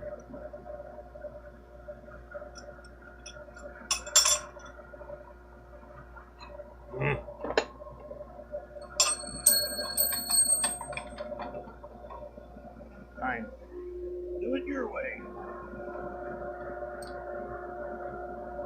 Give me a little more height here.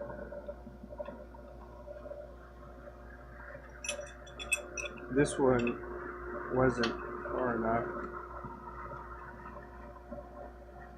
What's wrong with my brain, man? Still not high enough.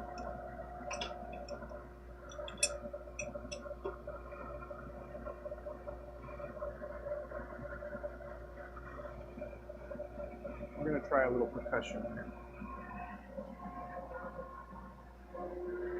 See if we can knock it. There we go. A little kinetic.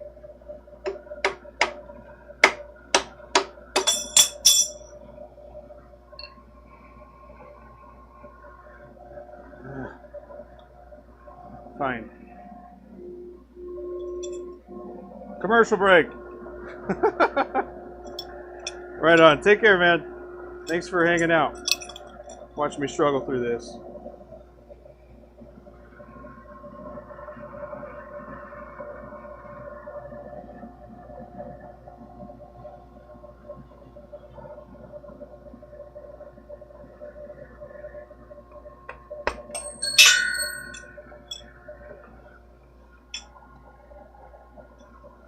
That's it. That's it. I'm done messing with it for now. Don't want to make a scene. Need a little more elbow grease that I'm willing to do on cam here.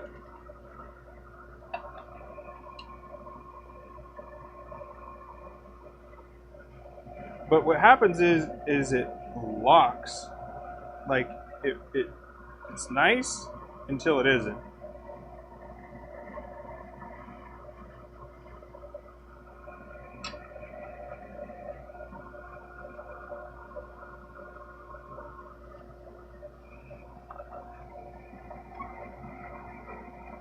But yeah, that's also why I'm thinking about getting a different collet, because that's just not cool.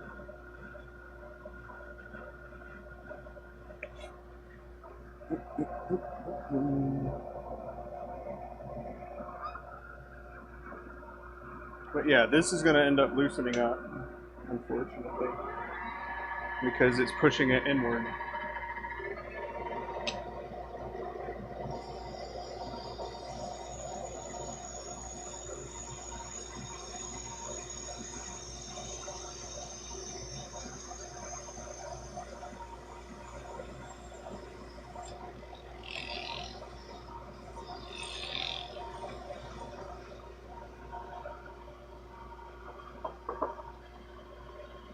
Yeah, once you get all amped up, now you gotta come back to your zen, you know? Gotta find your happy place. That way it doesn't translate into the works.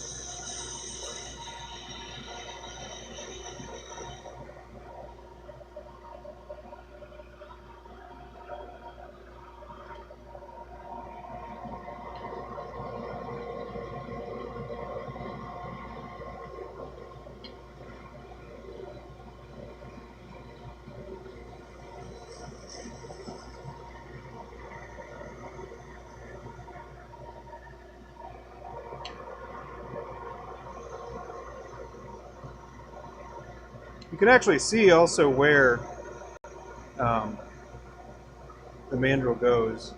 So like right where I stopped is where it was. If you can't, this is the line right here. So that's how deep the mandrel goes into the barrel here. So this part is completely supported by the resin itself.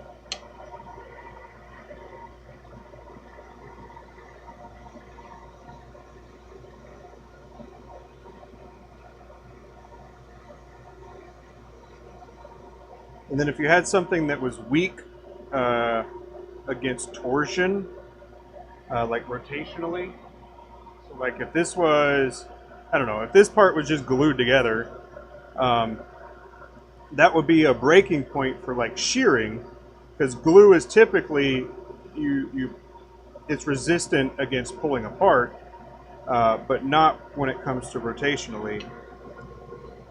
And so what you can actually find, and that I found, was I was turning wood that I had glued resin to be a part of.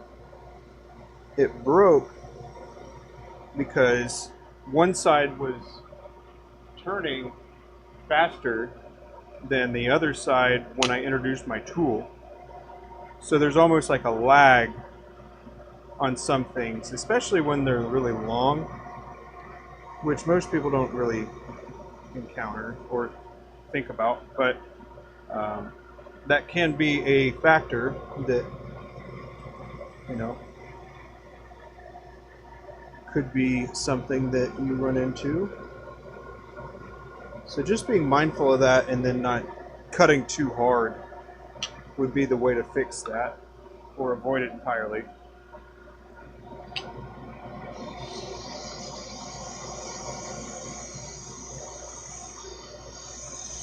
And for the record, it was a diamond painting pen that happened on. Let the record show.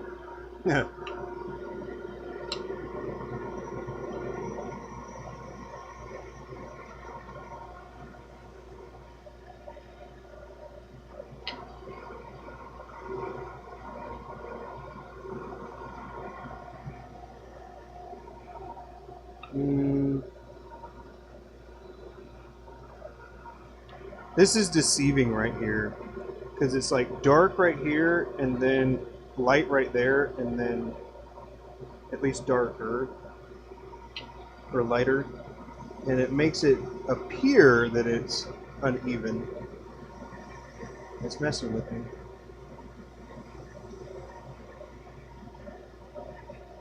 But it's pretty flat. Just a tough thing to tell.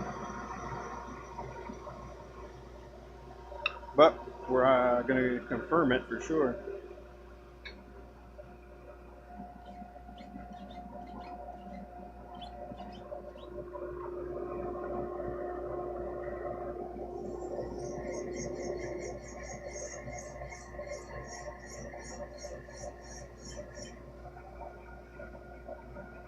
It wasn't entirely my eyes playing tricks on me.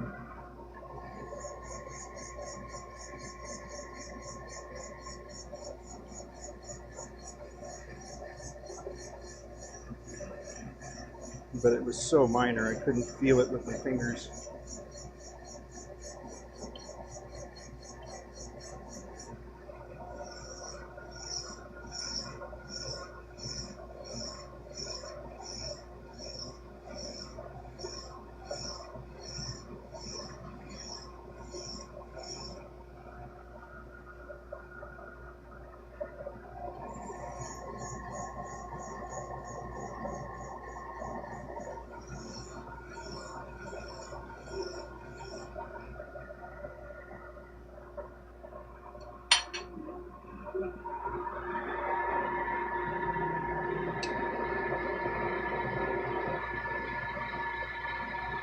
And then the other thing I'll point out with this is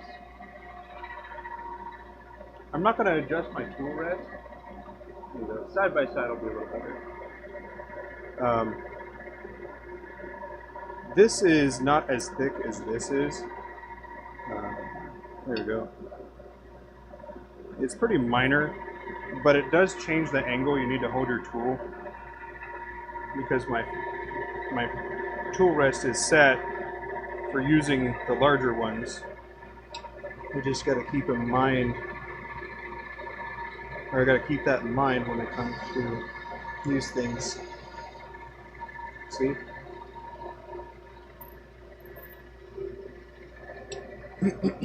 Alright, baby, just hold on a little longer.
There we go. And that is the last one.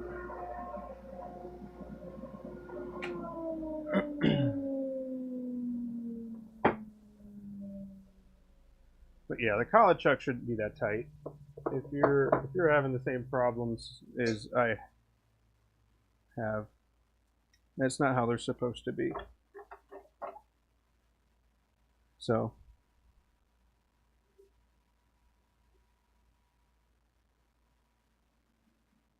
it's also been used a lot. And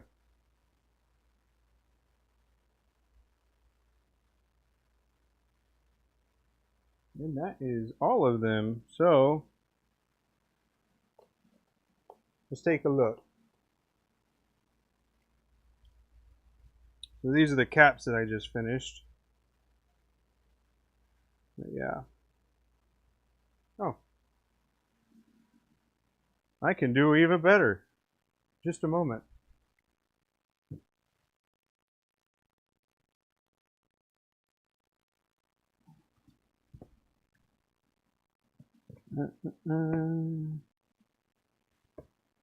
Let's see.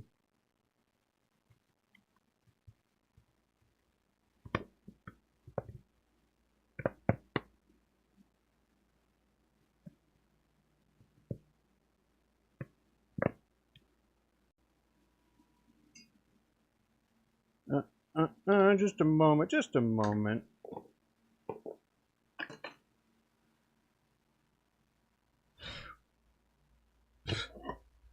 This is also a great modified print file. They're 9 inches long, which almost perfectly fits a blank.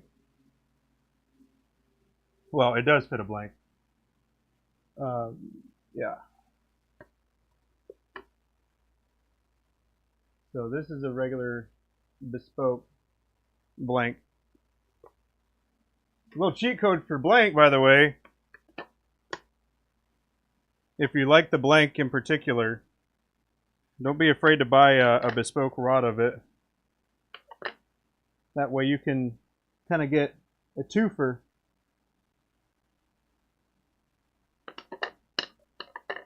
You get 2 blanks that you can use on pin kits.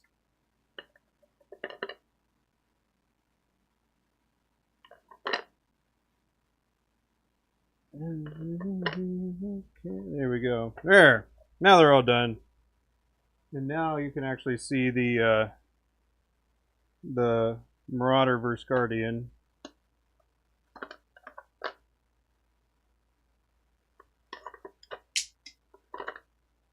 Drop test complete. There. Boom. So now they just go to Abby and she'll sand and polish them. And I'll get started on the next batch. But yeah. I reckon I'll wrap it up there. I think we had a pretty good day. Pretty good, eventful day indeed. Thank you, Vinny. Yes. Well, I certainly appreciate everybody hanging out with me. Turn some diamond painting pins and then finish up the Marauder caps of those fountain pens. So those will be making an appearance at the our first show. The first show that we're going to, I think, is DC. But yeah, it'll be a good time.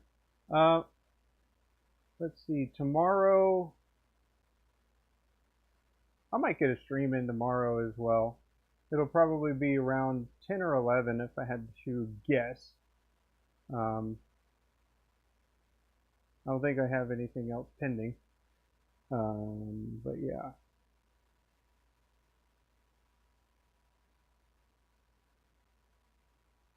But it might be a shorter one because I'm going to be going to help my sister move to her new place. So anyway, thank you for hanging out, and I will see you next time. Take care.